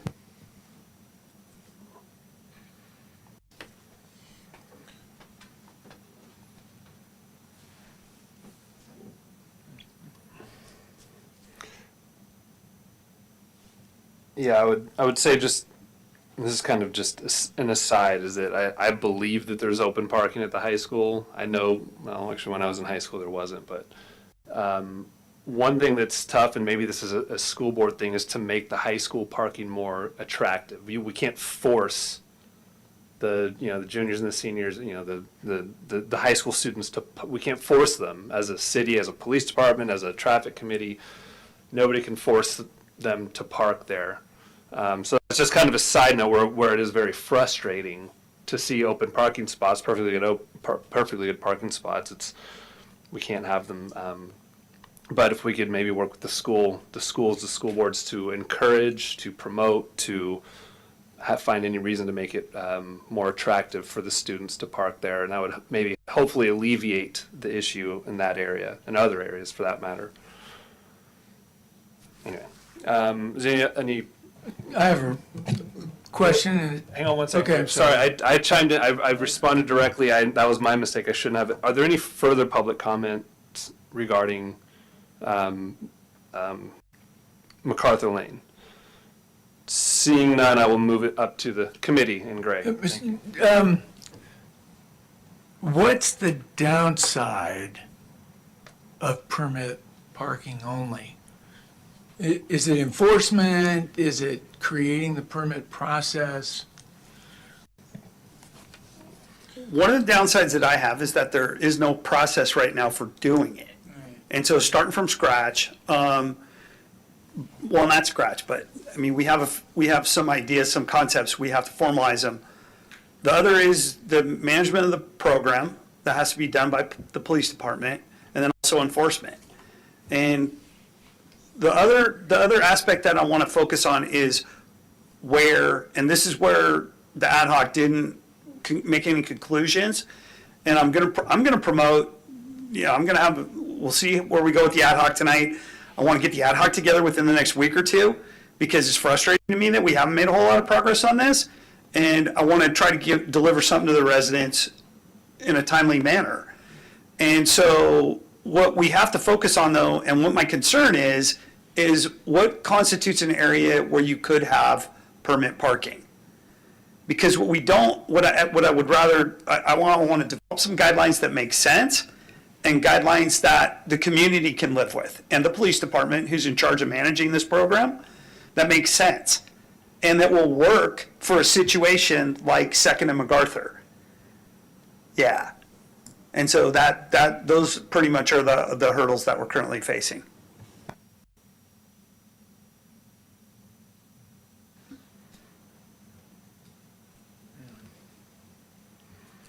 Okay. Mike, you said there is one area where there is permit parking in the city? Church Street. 3 zones. Yeah, there's one over by the hospital.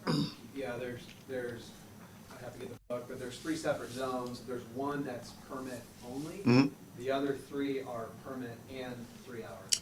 All right, and the permit only one, how did that come about?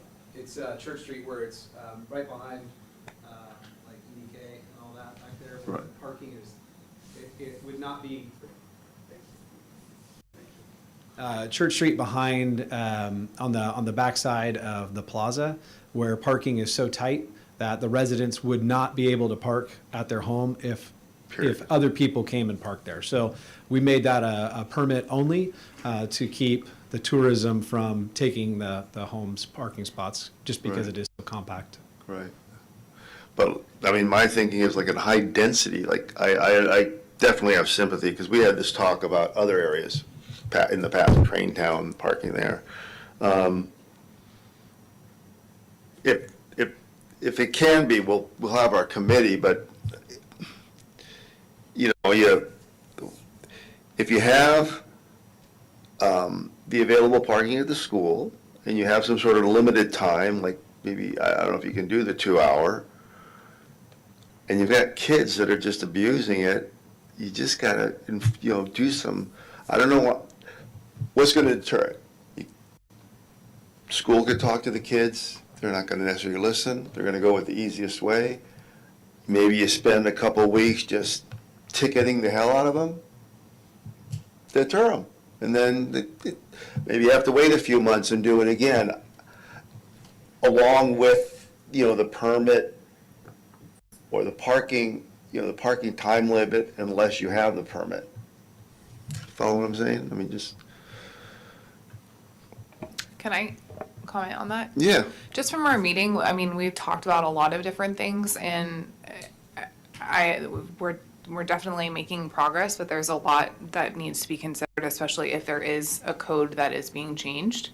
And then I really think it also comes down to partnering with the school, because I know Chief Cutting was talking about how he's talked to the school at length, and there's been, since this has come up, there's been staff coming out to talk to the kids and being involved in it. So I think it's definitely headed in the right direction. It's just making the right choice, because whatever choice we make for this specific situation is going to impact other neighborhoods. Because it's not just this neighborhood, it's also First Street West and, over in that area that kids are parking, and it's a bigger issue. All right, So. we'll have to work on those guidelines.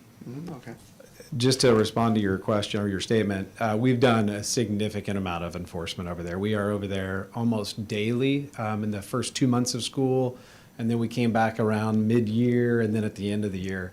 They're not violating the parking laws, because the students are parking lawfully. That's the issue, is that they're lawfully parking, so we cannot cite them because they're not doing anything currently wrong. So the law there would have to be a code or some enforcement action that we can take in order to do that. Currently, we are doing enforcement. There is not anything to enforce. Because of the 3 hours. Because there is no 3 hour. There's nothing there. Oh, there isn't even. Yeah, What was it? What someone was saying earlier about they could park for 3 hours and then they. If there were The 3 hour limit. current code is 3 hour parking. Okay, so the idea would be they see Proposed timed parking would be 2 hours, which Bingo. would involve changing the municipal code. Municipal code. Which is very lengthy. All right. It just, I mean, if it's possible to have permit only, it just seems to make more sense that that's going to be the most effective deterrent, and it's also going to reduce enforcement, because you're going to have 2 hours, 3 hours, people are going to try and get away, and you're going to have enforcement. So with permit only, I don't know, myself, I'm less likely to take the risk in parking, especially if there's a large fine involved. It just makes sense to me, if it's possible. Yeah, I think one issue with that, though, is then we're just going to push the problem somewhere else. And now we have high school students parking in front of Prestwood, along MacArthur, down Second, down Donner. And I'm not saying that's just a fallout that we would have to consider, is that, parking on MacArthur Lane versus a little bit closer, down Second or Donner towards France Street for a high school student probably isn't the worst. So then the concern we might run into is pushing the problem just somewhere else. Yes, but, I mean, I know specifically that area, that's my neighborhood. There's a limited number of parking spaces that we're talking about. It's not really huge. May I add something? As a high school student, I know that high school students love to be lazy. And So do adults. if I were in high school, I probably wouldn't take the risk of bothering to move my car around every 3 hours. That just sounds like a total hassle. So I think that if it was like a 3-hour permit parking, I think that'd work, because I wouldn't bother to take the risk. I wouldn't want to walk all that way back out to my car just to move it and then walk back.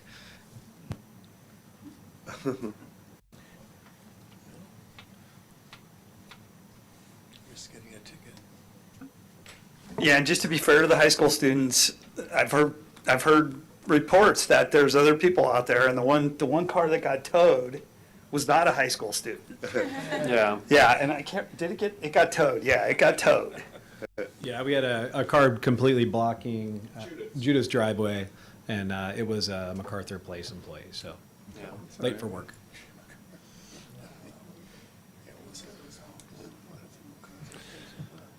Does the committee have any further discussion on this? I know we can discuss the details of that ad hoc later and kind of go over some more stuff, but for right now on this particular item, any further discussion?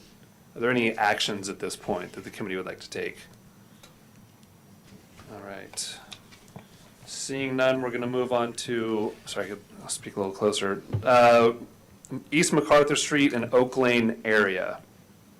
Yeah, and that's just the T of East MacArthur and Oak Lane in front of Prestwood School.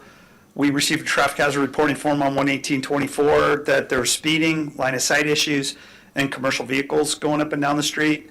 As you can see, in the table for the traffic hazard reporting form summary, the 20-mile-an-hour speed limit, this is what we've talked with some members of the Traffic Safety Committee about, and you can see that West Main Street, the West Main Street item number 2, the Fifth Street West item number 4, the second to last item, East MacArthur Street at Oak Lane area, is also checked yes on that 20-mile-an-hour speed limit. And what Public Works is doing is we're working with their traffic engineer there are new guidelines for setting speed limits on rural roads. And what these guidelines involve is if there's a entry or exit point, like a bike trail, like a point of congregation, like a school or a church, or a specified area, like a downtown zone, that those speed limits can be dropped from 25 to 20. And what we're looking into is, if we came up with a program like that, where would we do this? And this has been, school zones have been identified as one of the locations where we drop the speed limit down to 20. Around the plaza and coming into and leaving the plaza is another area. And then also all the bike trail crossings. Fifth Street West, between Verano and Spain Street is one of those areas. And there's a specific foot increment that you can go both north and south of that entry point. And the same with Prestwood School. So what we have done in that area since our last meeting is we did put one of our pedestrian crossing signs out there, as I discussed earlier. And then also what I think is going to make a difference in this area is dropping the speed limit from 25 to 20.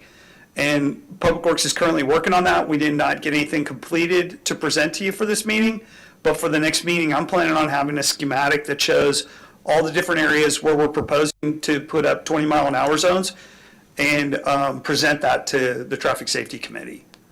And that's what I have to report on this item. We have done speed surveys in the past there. I believe that the average speed was a little bit below 25, and I could probably dig up that speed survey if there was some query on it. It is in previous traffic reporting agendas for traffic safety committees, and then also we put in the speed pedestrian sign in the middle of the road. Mike, I know we discussed the speed limit drop. What's the time frame of that going into effect? I know it's relatively new. We can do that anytime. Okay. Yeah, we just ran out of time with the traffic engineer for this meeting. I'm planning on bringing something forward, and I already have the zones established. We just did not have enough time to make it as an agenda item. Okay. With that, I will open it up to public comment. Or questions for questions from the committee first. I'm sorry, I jumped ahead of myself. Does the committee have any questions right now? My apologies.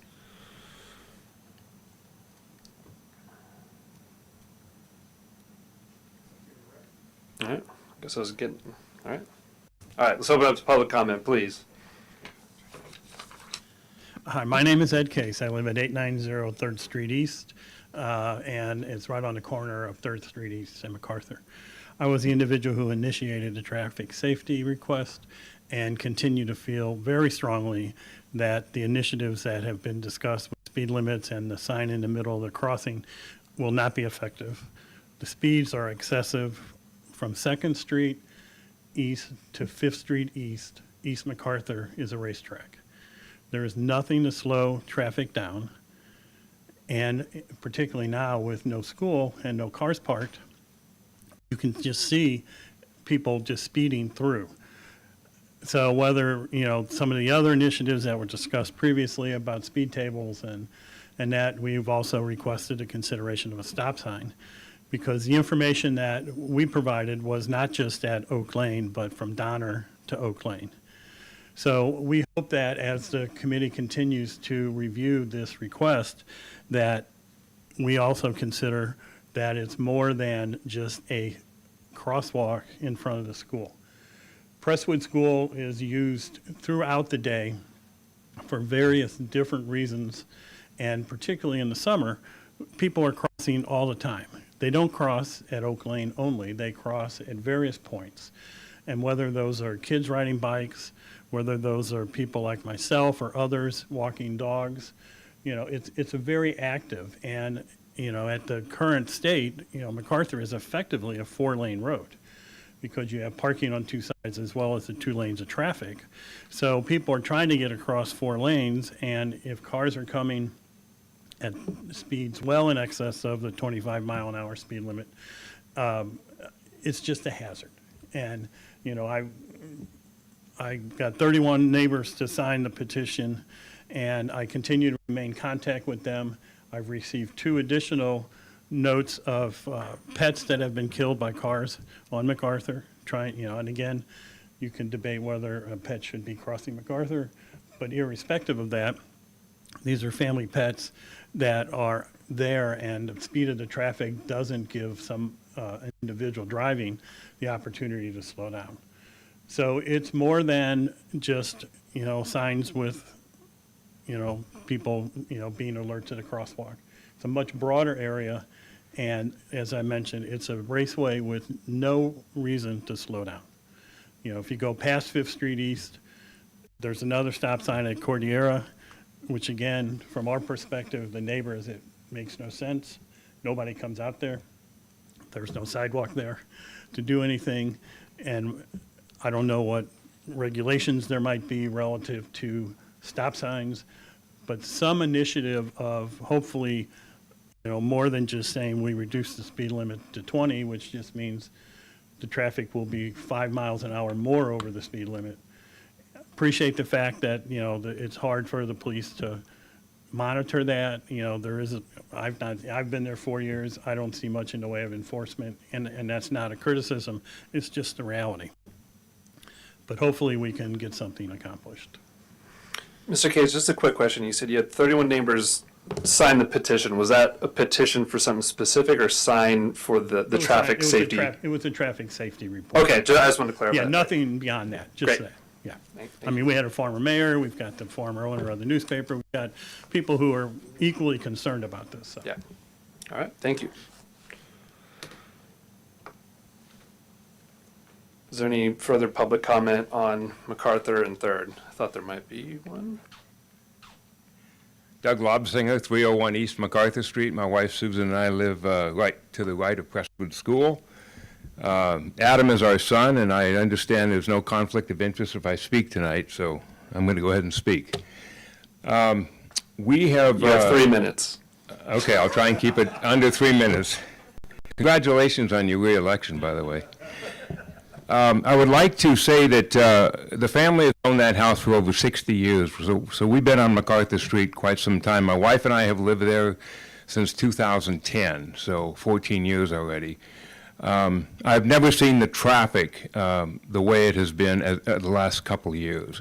And let me emphasize what I see. And I also want to clarify, MacArthur Street from Broadway to 8th Street is a much different street than you're looking at some of the other residential streets in East Side Sonoma, like Patton, France, Chase. Although Patton, France, and Chase all have stop signs at 2nd Street, 4th Street, and 5th Street. Chase Street does not, I assume because they don't have a cross street at 4th Street.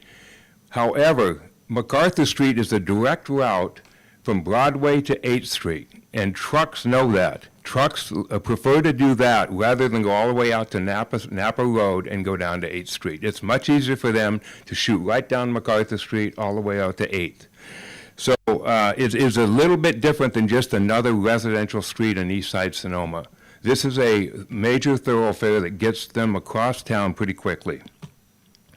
I have witnessed many times, and I walk my dogs every day around the east side of town. I've witnessed many times cars speeding down MacArthur, 10 miles over the speed limit, 20 miles over the speed limit, 30 miles over the speed limit. And with all due respect, the average speed I know we're being told is 25 miles an hour, but what is the maximum speed that you've caught there? I bet it's been close to 60 miles an hour at times, which is extremely dangerous. So I just want to note that the little crosswalk sign in front of Prestwood, I understand that is called the paddle now. I didn't know that until tonight. It has had very little effect on the speed of the traffic on MacArthur Street, believe me. Yet cars still very seldom stop at the crosswalk if they see you standing there to cross the street. I know, again, because I walk my dogs every day and cross that crosswalk. I have in my notes here to talk about the speed humps because I know that you're considering different kind of mitigating measures to slow the traffic down, but I want to make a comment on those speed humps. I think they're called speed humps, aren't they? Is what I saw. Well, the sign There's says different speed. kinds. The sign says speed humps in front of them. It's a speed table that we Okay. installed on 5th Street. Yeah. East But in the front sign of says speed hump. Anyway, I've witnessed those because I walk down that street often too, and almost without exception, I've seen the cars swerve in and out of those in order to get, through those quicker without having to slow down. Now, on the other hand, I've also seen many cars slow down dramatically, and it probably has made a big impact on the speed of traffic.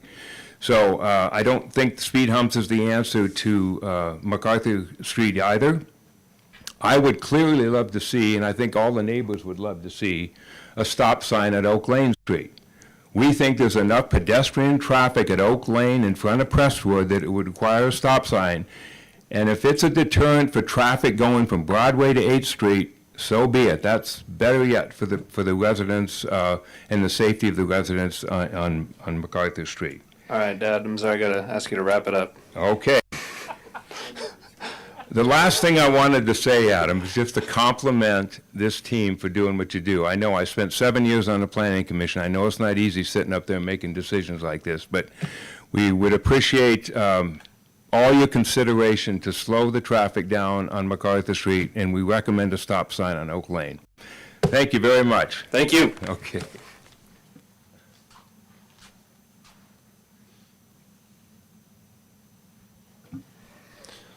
All right, is there any further public comment regarding MacArthur, Oak Lane area? I'm going to open it up to the committee. So I'm a Napa Street guy, and it took about 6 years of effort. It wasn't until we had Director Berger in place to help us try to find some way to mitigate the volume of speeding on the street. And there was a discussion among the neighbors. I was originally a proponent of stop signs. The more I looked into stop signs, I realized what's beneficial for the community in a variety of ways isn't traffic stopping, but traffic calming. It's better for the environment. It's better for, well, as we see on my street now, traffic has slowed enough that it makes it enjoyable to sit out front. There will be scofflaws regardless of, and that's the dilemma. You know, as Mike gets these guidelines in place, and I think this is one of the fantastic things that's happening, I feel empathetic to the group from MacArthur Street and otherwise. It just seems it's too slow. I felt that for the last 6 years in terms of our neighborhood, and I guess that's the pace of government. But as we get the guidelines in place, it'll become easier for neighborhoods to come in and go, somehow this isn't working for us, what can we do? And we'll have guidelines in place to go, this is an ideal scenario. As Napa Street and MacArthur Street are the east-west streets there, and the other thing that, and I've talked with the chief about this, just relative to 5th Street East and East Napa Street, we have a commercial vehicle prohibition ordinance on the books. It's unenforceable.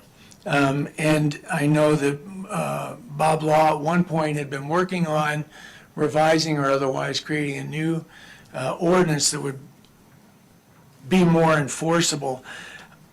I feel about commercial vehicles. If the commercial vehicle, tractor trailer, 18 wheels, is driving down the street at 25 miles an hour, it feels like he's doing 50. It really does. Also, it's not safe for people to see or anything like that.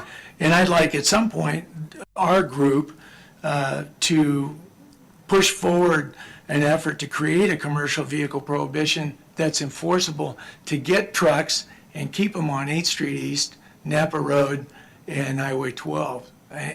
But I also am a huge proponent of traffic calming and to deploy tools that just bring the pace down in the city. And by doing that, it'll increase the quality of our life overall.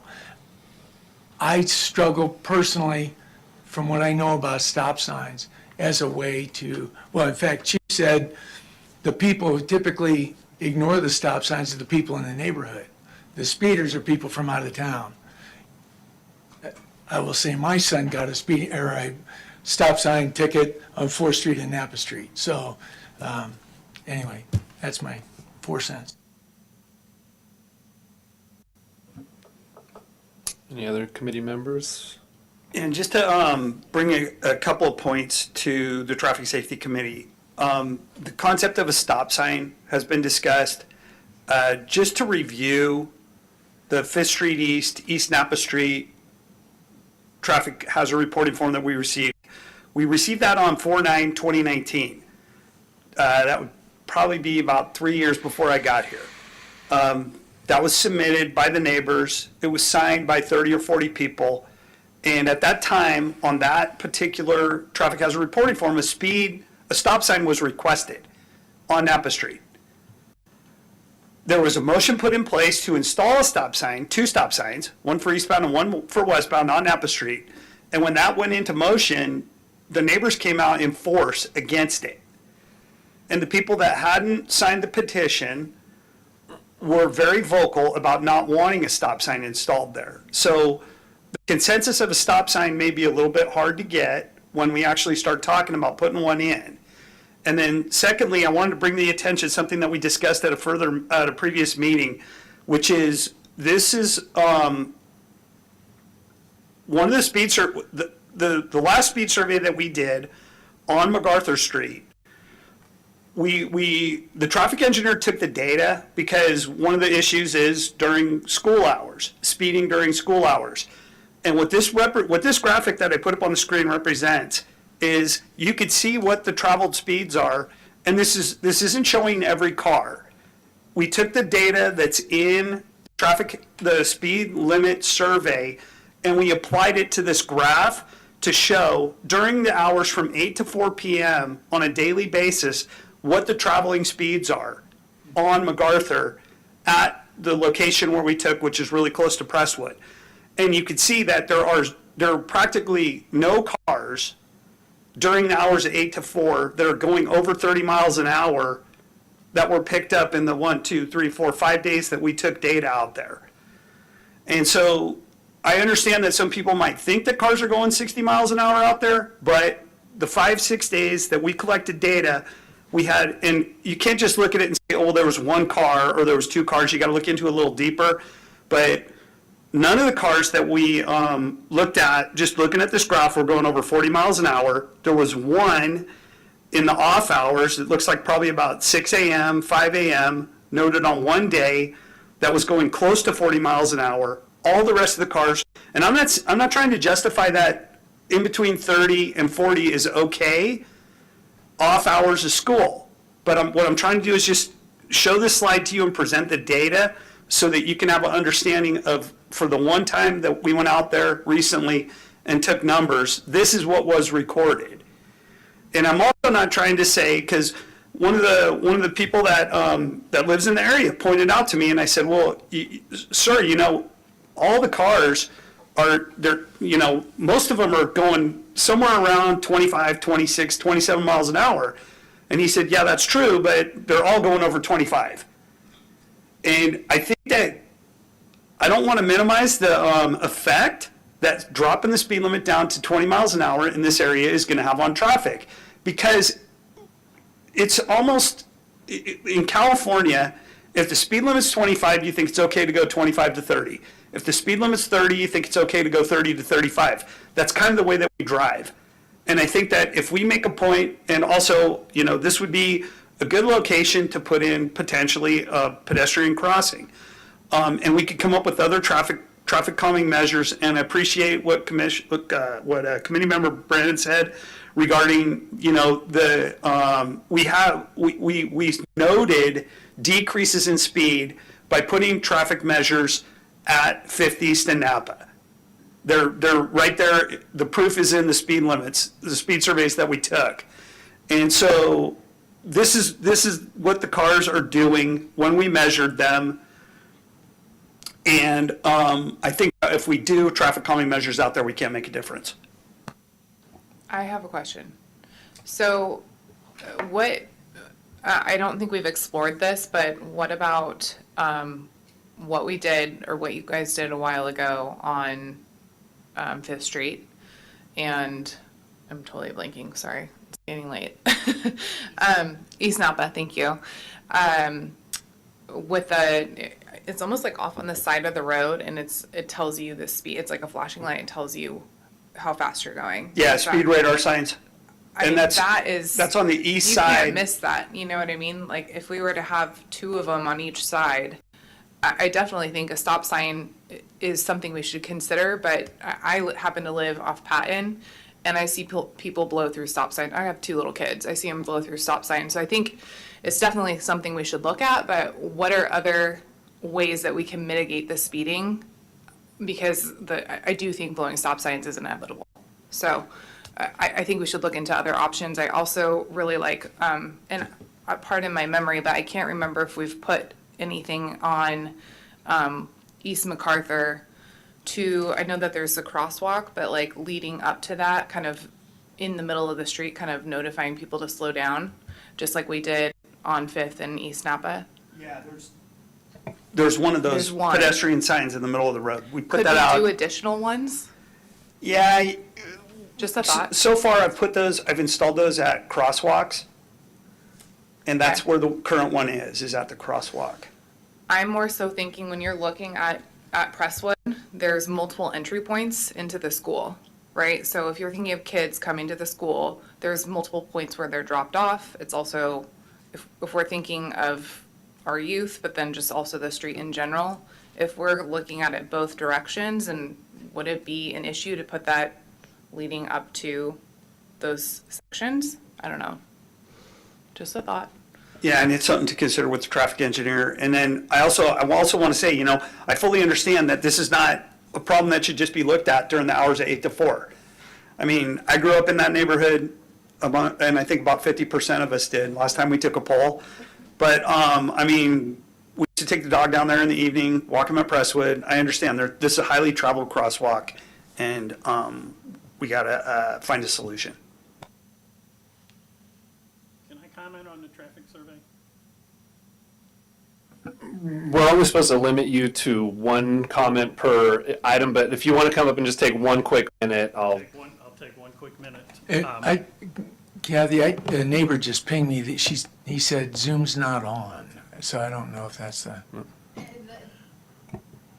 The Zoom link that was on the agenda, there was an error or something. If they type in the Zoom code that's in the agenda, you can get there. It's just the hyperlink is not working. I found out right before. Just a quick comment regarding the traffic survey. I know at the last meeting you presented this and there was a question, uncertainty of what period this was done.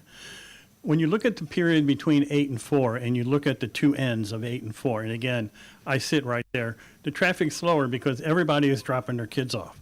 They're slow, they're pulling in, they're parking, they're moving, they're waiting for cars to pull out. When you get outside of those areas, which is one of our big concerns, is when you see the traffic consistently being over 25 miles an hour. But within that period, when there's cars parked there, I agree the traffic isn't going 35, 40 miles an hour because they're trying to find a place to park so they can leave their kids. Mike, is this a new traffic survey or is this the one we looked at before from 2023? This is the one we looked at before. Okay, this was during spring break. Yeah, and I believe that we took another one, and I can send that out to the committee. I believe we went out and took another one. I think there was a Okay, problem thank you. with that one. There was a technical issue. Any other comments from the committee? I wanted to save my comments for the end just so I didn't look like I was... So I see the parallels between MacArthur and Napa Street. No pun intended on that one. But the difference that I see, and this has nothing to do with the fact that my parents live right there. My grandparents lived in that house. I lived in that house. What my issue is that there's a school right there. And I know we're exploring traffic matrices and ad hoc committees, but to me, it's all about the school safety. So I know we don't want to get too far ahead of ourselves, but I am all for a stop sign, and that was long before I was part of this committee. Like Mike just said, half of us are alumni of Prestwood. I think that school is used way more than just drop off and 8 to 4. It's used on the weekends, which actually creates problems for these neighbors over here. I'm sorry, but the field is huge, and It's an attraction, and then you have people walking their dogs and everybody coming in from France Street, Patton Street, Chase Street, and that's where they're crossing. I mean, you're not really crossing it. Well, you might be crossing it second, but it's the school and the school's use that is really what drives me. So I think there should be a stop sign there. As far as I'm concerned, you drop it down to 20 miles an hour too, because that way you make it easier to stop and start, because you should be coming in at a lower speed. And for the people who don't want stop signs, I know that they're a pain. I know there are stop signs in this town that we all drive through and wonder, why is the stop sign here? People blowing stop signs, the people who get angry about it are the people that want to go through stop signs and not stop and speed right through them. Stop signs do come with increased speeding up in between, so you'd probably see some between 2nd Street and 3rd and Oak Lane. You would see maybe an increased speed, so that's something that comes with it. I, for one, just purely based on the school and the use of the school, if there's any place that we could put a stop sign that is not part of a traffic matrix ad hoc committee, that would be the location. One of the first locations I would do in town. That's my feeling. If we don't do that tonight, that's fine. I would at least, at minimum, like to see some lighting at the crosswalk for the time being. The above ground RFBs that are coming into, we're starting to put on city streets. At least the increased signage is great, but flashing lights, they catch the attention. So that would just be my recommendation to Public Works, that if we don't take any action on this tonight, look at putting an RFB in the meantime.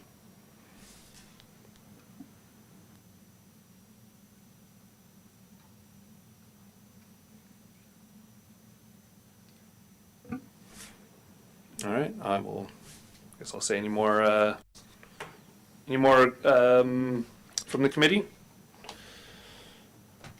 Are there any motions or actions to be made at this time?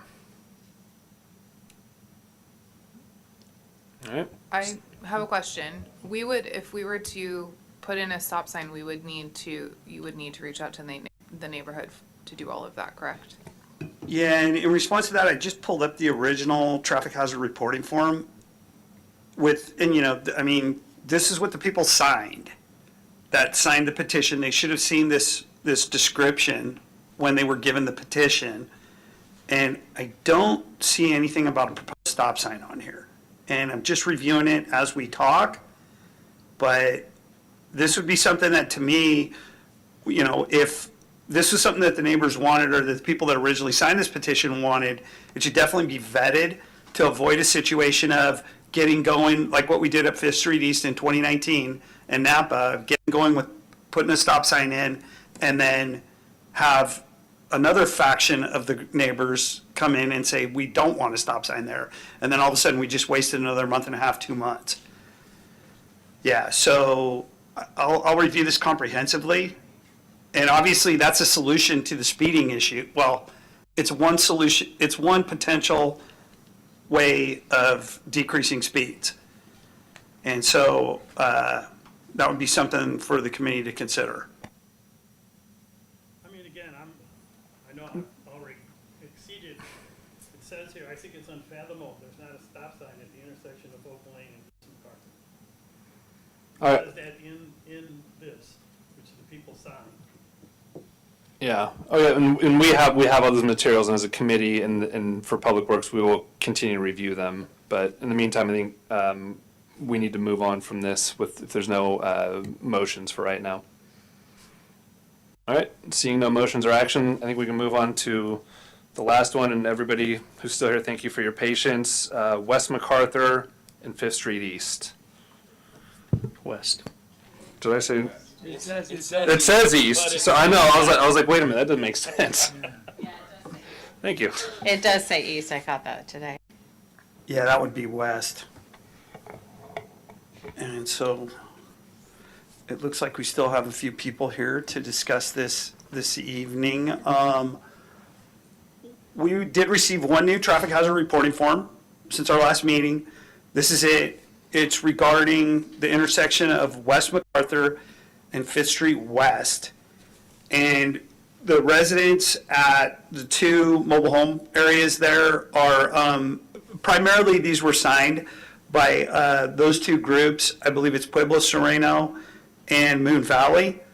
And they requested, because people are running the stop sign, to have lighted stop signs put in similar to 5th Street West and Andrew Street, one stop sign to the north.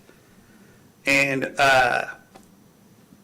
we've seen mixed results on how well those are working.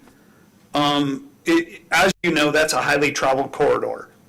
And I would be inclined to, consider this request. And I believe that we put those in more or less on a trial basis. And I would, entertain, if the committee wanted to,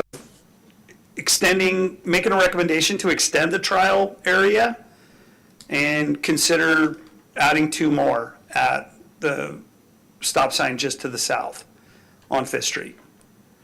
So there's, quite a few people that signed the petition, and all of them are in favor of putting a lighted stop sign at that intersection.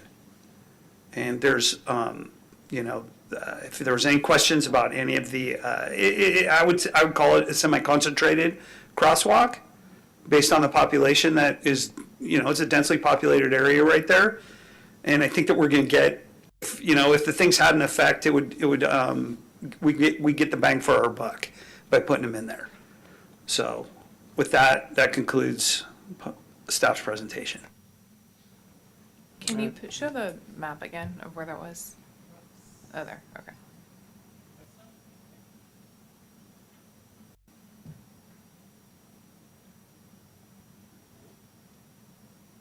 Yeah, and it's just a 4-way stop just south of Andrew Street.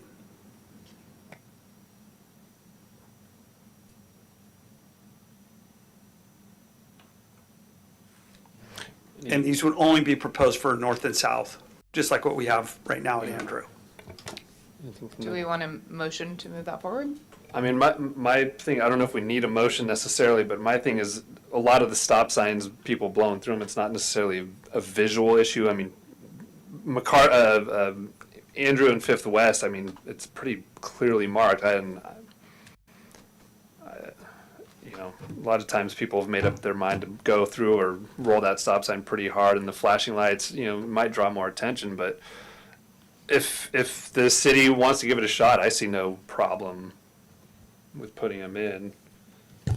Yeah, I'd agree, Mike, if you think you made the comment that get the bang for our buck there and we can expand that area. I think we get a lot of big requests for items on these traffic hazard reporting forms, and to add some LED lights to a stop sign, i.e. switch it out. I think that's a pretty simple request, and if you don't have any heartache about it as the Public Works Director, I don't see any reason why we would not support that. Chief Cutting, do you have something to say? Could you see me moving? I just have one question. We talk about effectiveness, and we don't have a standard for the one that we put on at Andrew and 5th. I wondered if this is something that moves forward, if we could maybe give us at law enforcement a week or 2 of some data collection. We could do 3 times a day of traffic enforcement at the stop sign. I know it's pretty crude, but then we could do it after the install. And then that way we'd have some measure of effectiveness, as basic as it might be. I don't know any other tool that we have to test other than a camera, the effectiveness of a stop sign. I'm just asking for a way to measure it. Yeah, I fully support that, because I'm concerned about the effectiveness myself. And these things cost money. We want to be prudent about where we spend it, and have a way of measuring it. And I think Chief just proposed a really good idea to get a couple of days out there of data, and then do the same thing after the install. I think that makes all kinds of practical sense in every way. And this is also something as a citizen that I've looked at going way back to maybe 5 city managers ago. We have these state mandated requirements to infill, to build, de novo homes. There's is an example of projects going in on that corner one way or another, somehow or another, because that's the law. And what I haven't seen city council do, and I don't know if this can be part of the ad hoc committee's effort, is if you're going to put in, 20 homes with 40 cars, I know they have traffic impacts, part of the planning process and whatnot. I think the city council and I think the planning department, not the planning department specifically, but also the planning commission, need to get a 40,000 foot level on some of the impact.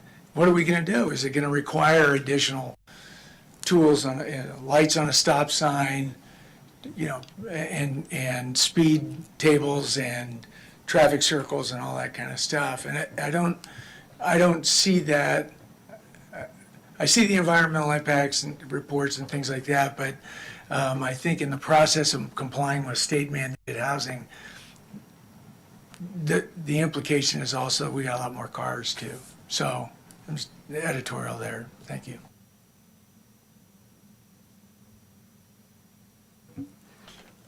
All right, so do we open up for public comment? No, we have not. Public comment. Is there anybody for public comment for West MacArthur and 5th West? All right. No, thank you for your patience. I know it's been a long meeting. My name is Maureen Matt, and I live at 13 Hacienda Drive in Pueblo Serena. And it's an active 55 and older community. I think that's better. And what we feel about this blinking stop sign is we can visualize or, see the one on Andrew.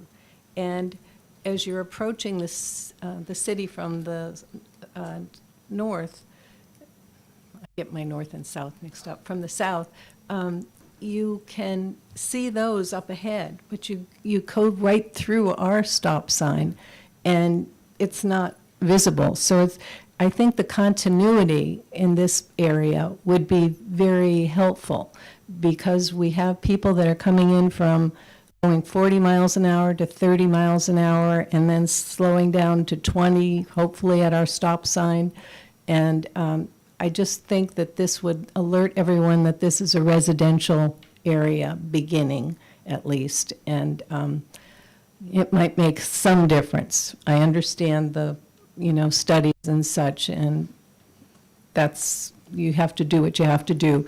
But we feel that this would at least make our community area, which is expanded now with that new development, seem like we're the beginning of the city when you come in this way on 5th Street West.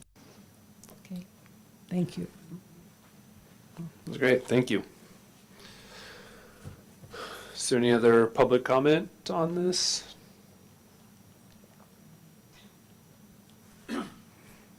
Seeing none, I will throw it back to the committee.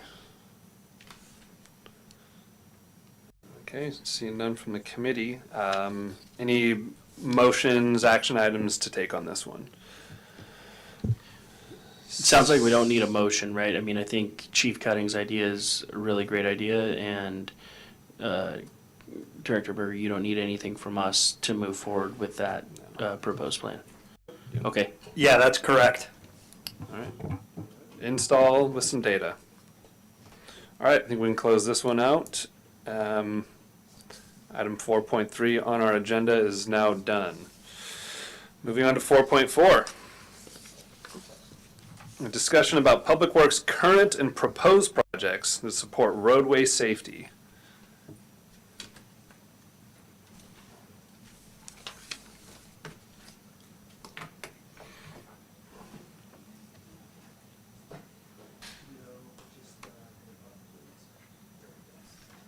Actually, does anybody need a quick break? I always forget to do that. Just a quick 5, or do we just want to keep pounding? And I can think we could wrap this up in 10 minutes.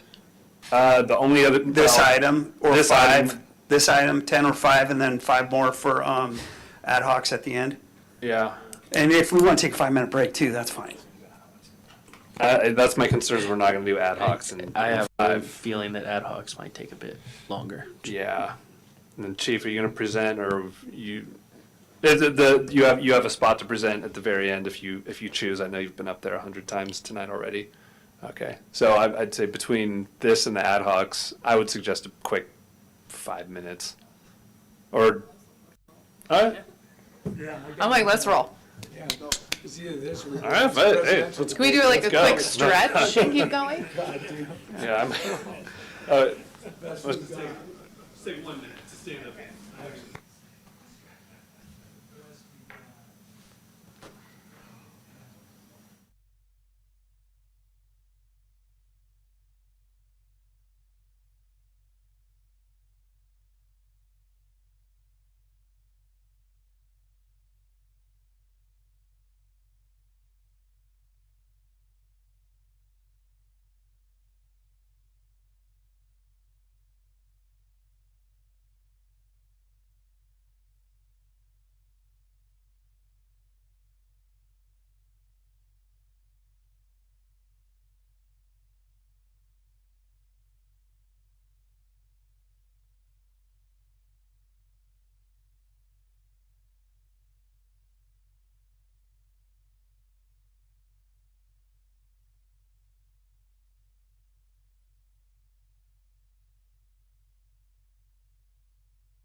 Mike, I'm going to kick it back to you. Great, thank you. Our next agenda item is agenda item 4.4, and it's a discussion about Public Works' current proposed projects that support roadway safety.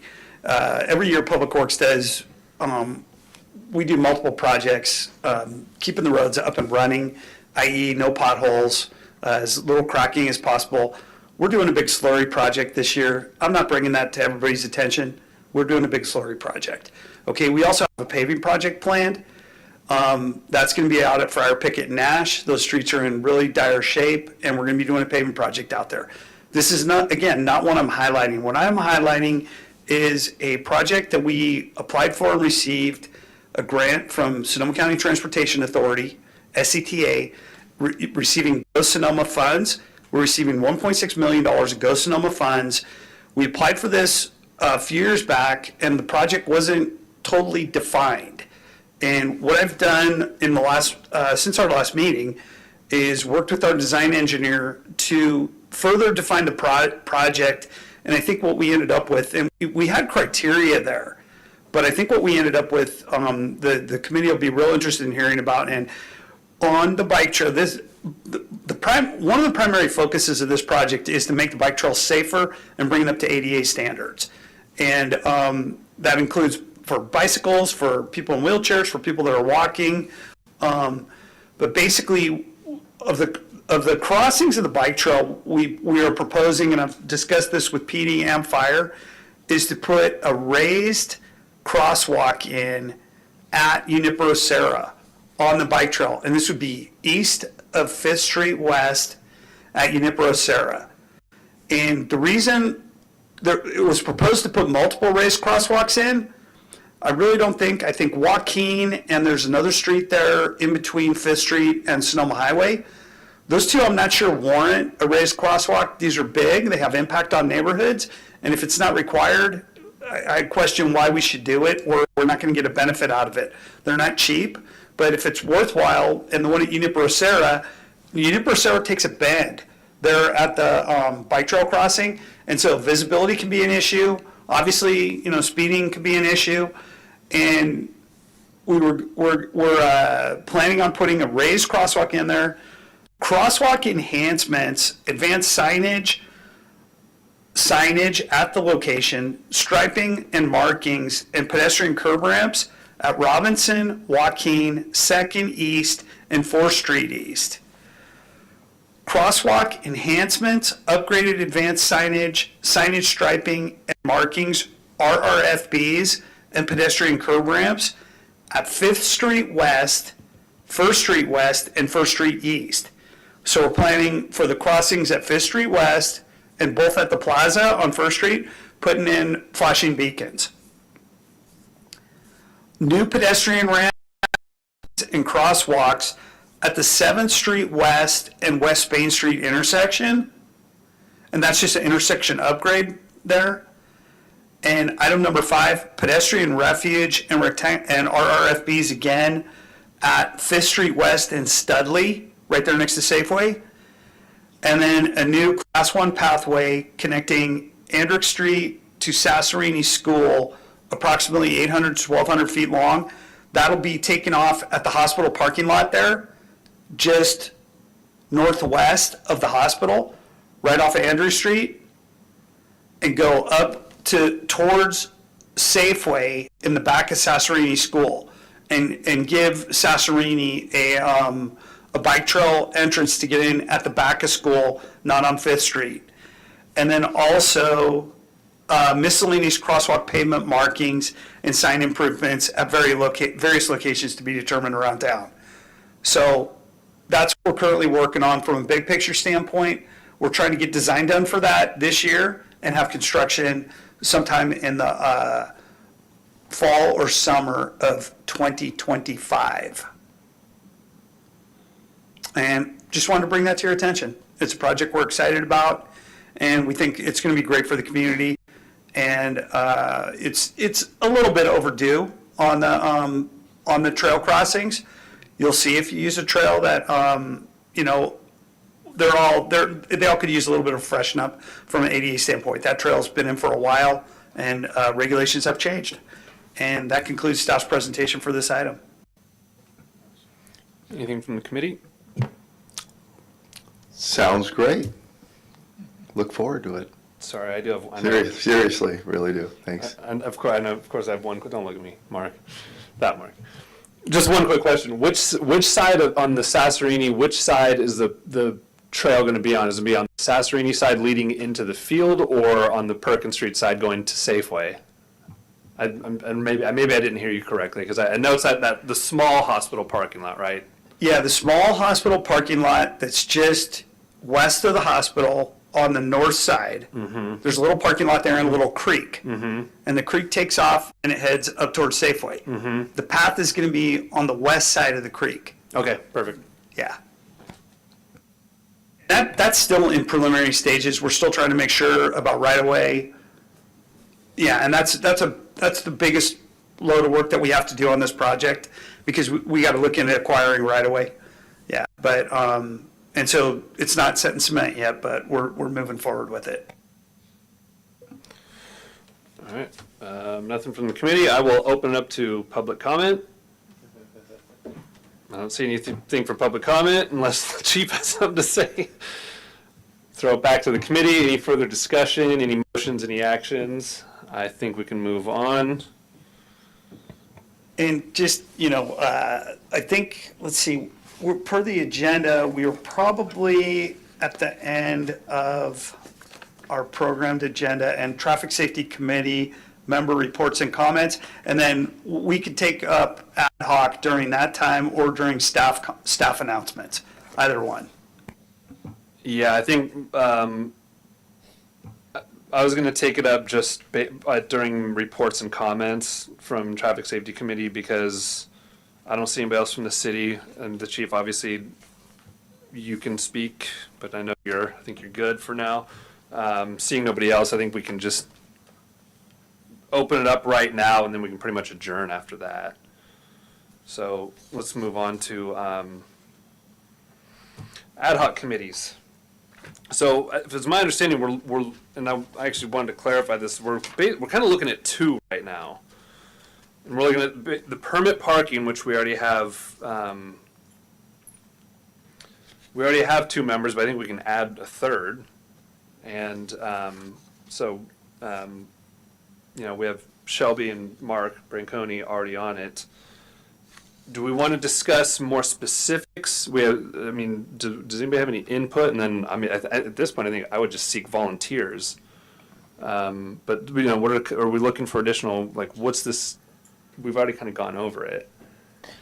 Do you two still want to be on that? I would like to be on it, because I feel like we really need to move forward and do something about it. They've been very patient, and I know I get that it takes time, but I want to have a resolution soon, at least so that we can make a motion in August and get the ball rolling. Yeah, I if would you be need- interested in staying on as well. What's that? If you want a third person, I'm happy to be on that committee. So. Great, I love it. You guys, you two pretty much have it kind of mapped out and rolling already, so I don't know if there's anything else we need to add to this one. I think one, we'll obviously need to set a time and a date, but more information if possible on what it would look like to change the code if we were to do the 2 hour. Yeah, and what staff's planning on doing here, and the last 6 months has been a challenge with staffing and getting work done. And we can get a lot of stuff done in the next couple of weeks, putting a package together of what would this look like. And I think at this time, I don't know that discussion is necessarily warranted, but my goal is to bring this back to the committee with a series of the recommendations of where these areas could be. Is where I think that we really need to focus, and where I want to make sure we get it right, or do everything that we can in our due diligence to get it right. Because what we can't have is we can't have a lot of little small ones all over town. And so the criteria that we set up to, and I think Second and MacArthur is a perfect spot to do this. It's a 3 or 4 block area. It could possibly even grow after we do our initial round of where we think the zones are. And so what we're going to work on, now that we got some horsepower, is we're going to be looking at the entire picture. And as the ad hoc knows, this is a multi-department area where police, planning, and public works are gonna get together and work on this. That's not the end of the world, but it does involve a lot of different areas of our meeting code, our guidelines, and the program that police department is ultimately going to have to enforce and administer. So I think we give staff a week or two to go through and get rolling where we took off. We'll have a presentation. We could send it out to the 3 ad hoc members, and then we'll set up a time of when our next meeting is going to be. And I think we'll make some progress on this in the next few weeks. Is there a way to send a recap after we have the ad hoc meeting to the rest of the committee so that come our August meeting, everyone is up to speed and we can? Yes. Okay. Would I it, don't know. As would long it be as- via the agenda packet? Is that how we would have to do that per? I believe Brown so, Act. because anything that goes out to more than your ad hoc has to be available to the public at the same time. So, and if things are submitted to me earlier, I can do the agenda earlier, but that's when it would go out. That's what I was alluding to Yeah, because of yeah. the Brown Act. Okay. Yes. Thank you. Yeah, and so what we try to do is get the agenda out earlier. Yeah, and that's doable. I just have for the whoever ends up being on the other ad hoc and just ad hoc members is this was our first experience doing the ad hoc thing, and it was we had Chief Cutting, we had Director Berger, Jennifer Gates, Cathy. There may be some benefit as we do these ad hocs, especially if we're going to try and crunch these things into like 1 hour. Maybe coming up with some sort of a structure as a committee for our ad hoc meetings, so that it can be a little bit more organized, because our meeting, although very beneficial and we covered a lot of stuff, there wasn't a lot of organization to it, and I think it would be helpful if we maybe created some structure to assist with the organization. Just, everybody's time is valuable, and we can kind of keep on track with that type of stuff. That was also one of our first ad hoc meetings. Awesome. Ad hoc meeting about ad hoc meetings. All right, so it sounds like we're pretty well in place, and Peter, thank you for volunteering. It sounds like we have a pretty good foundation. So the other one would be the advanced traffic calming, or I've been calling it a traffic matrix. I think this is going to be more of a heavy lift, and it's going to involve a lot more, research. I know there's some other cities that have them. I've been looking for them. I can't find them, but my first thought would be if we can find other cities that have these advanced traffic calming measures and matrices in place, let's not reinvent the wheel, or at least let's beg, borrow, and steal from them. But I do think this will be a fairly heavy lift, at least in my mind. Mike, what's your vision for that? Yeah, we've already attained some of those other programs. And so making those available to the ad hoc right off the bat.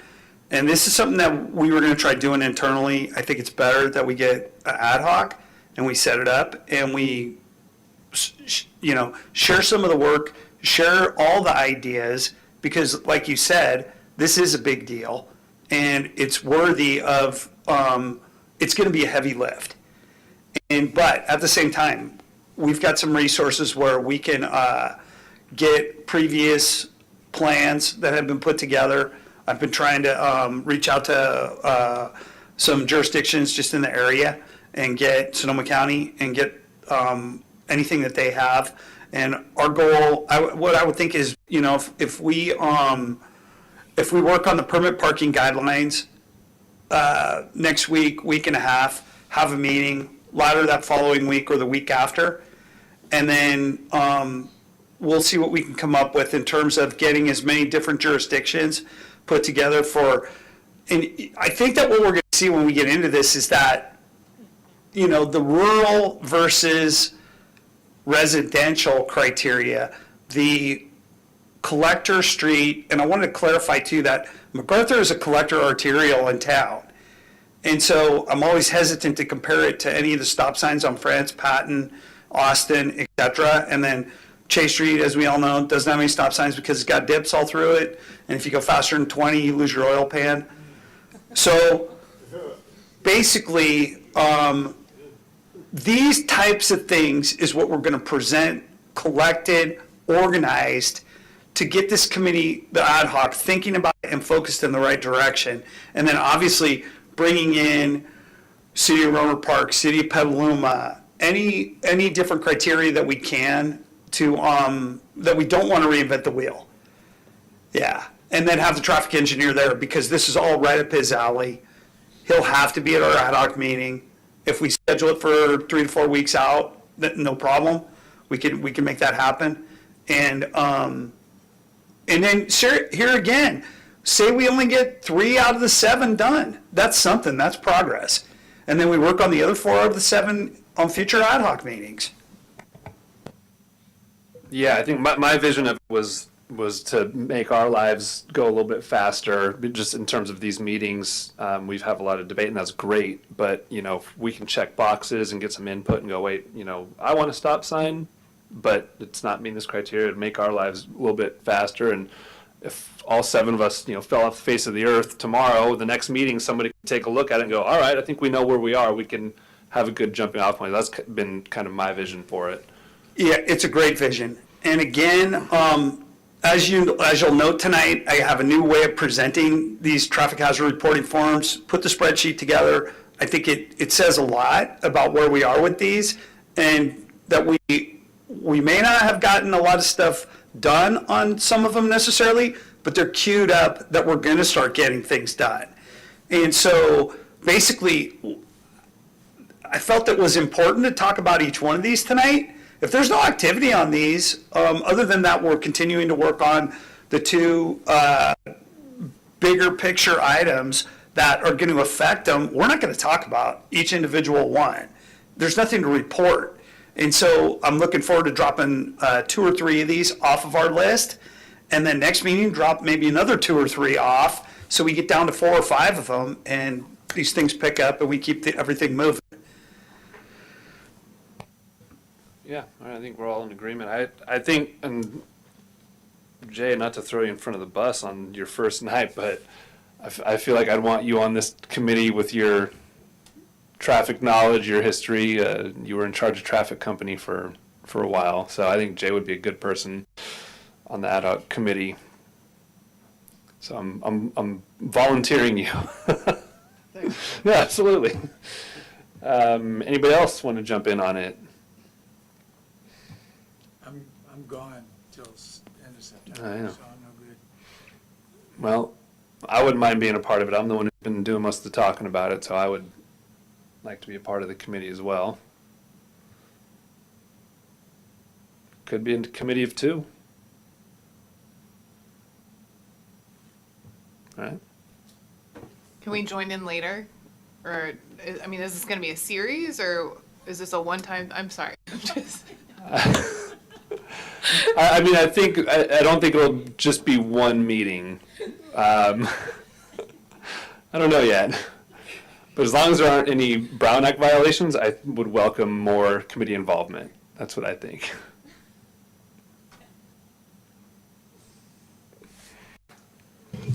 I could be involved. I'd love to be involved. Yeah, it's up to you. I don't want to, I mean, I just forced Jay to do it, but I don't want to force anybody else.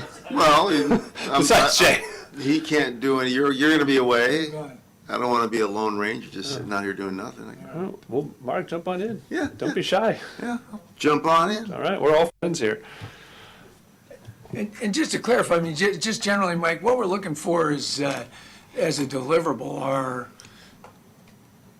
structures that of traffic measures that we can look at as a committee when people from neighborhoods come up and go, I got this problem.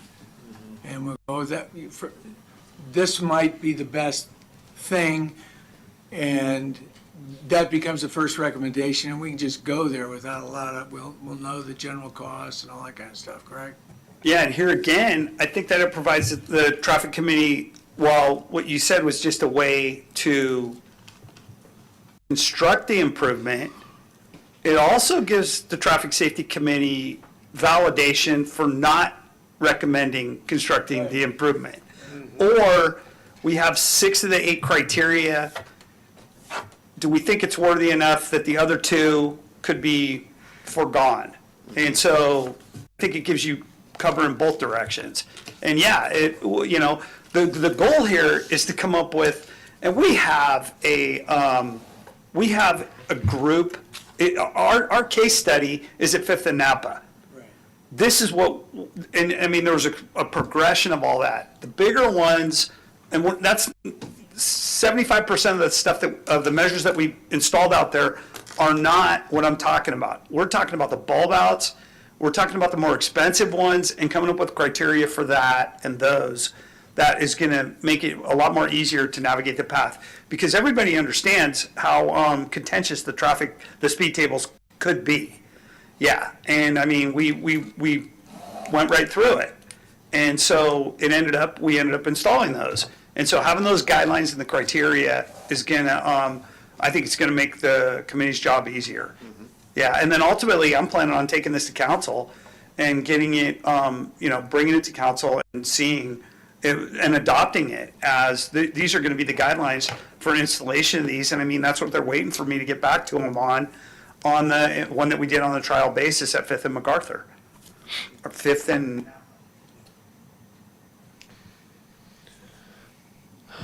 I think we're all getting tired here. Are there any staff comments or announcements? I have one. Cathy, I had the gavel in my hand. Sorry, this is important. Tonight is Henry's last meeting. Oh. And I would like to thank him for all his hard work, and it's been great having him here, and I've loved hearing your ideas. And I'm going to let Henry say what he's going to do next. Thank you. I will be going on to the University of California in Merced, studying electrical engineering with an emphasis on electric vehicle design. All right. Congratulations. Thank you. Great ideas. Yeah, that's fantastic. Well, Henry, thank you. We're glad that you're here as a voice, and we're gonna miss you. But hey, going on to UC Merced, not bad. Especially electrical engineering. It's outside of my purview, so I'm glad you're doing it. All right. Follow up to that, Cathy, sorry. Is there another youth member interested at this point? Sorry. Rebecca, the city clerk, will put something out for it. I think that the youth member, I think Henry's term runs through September.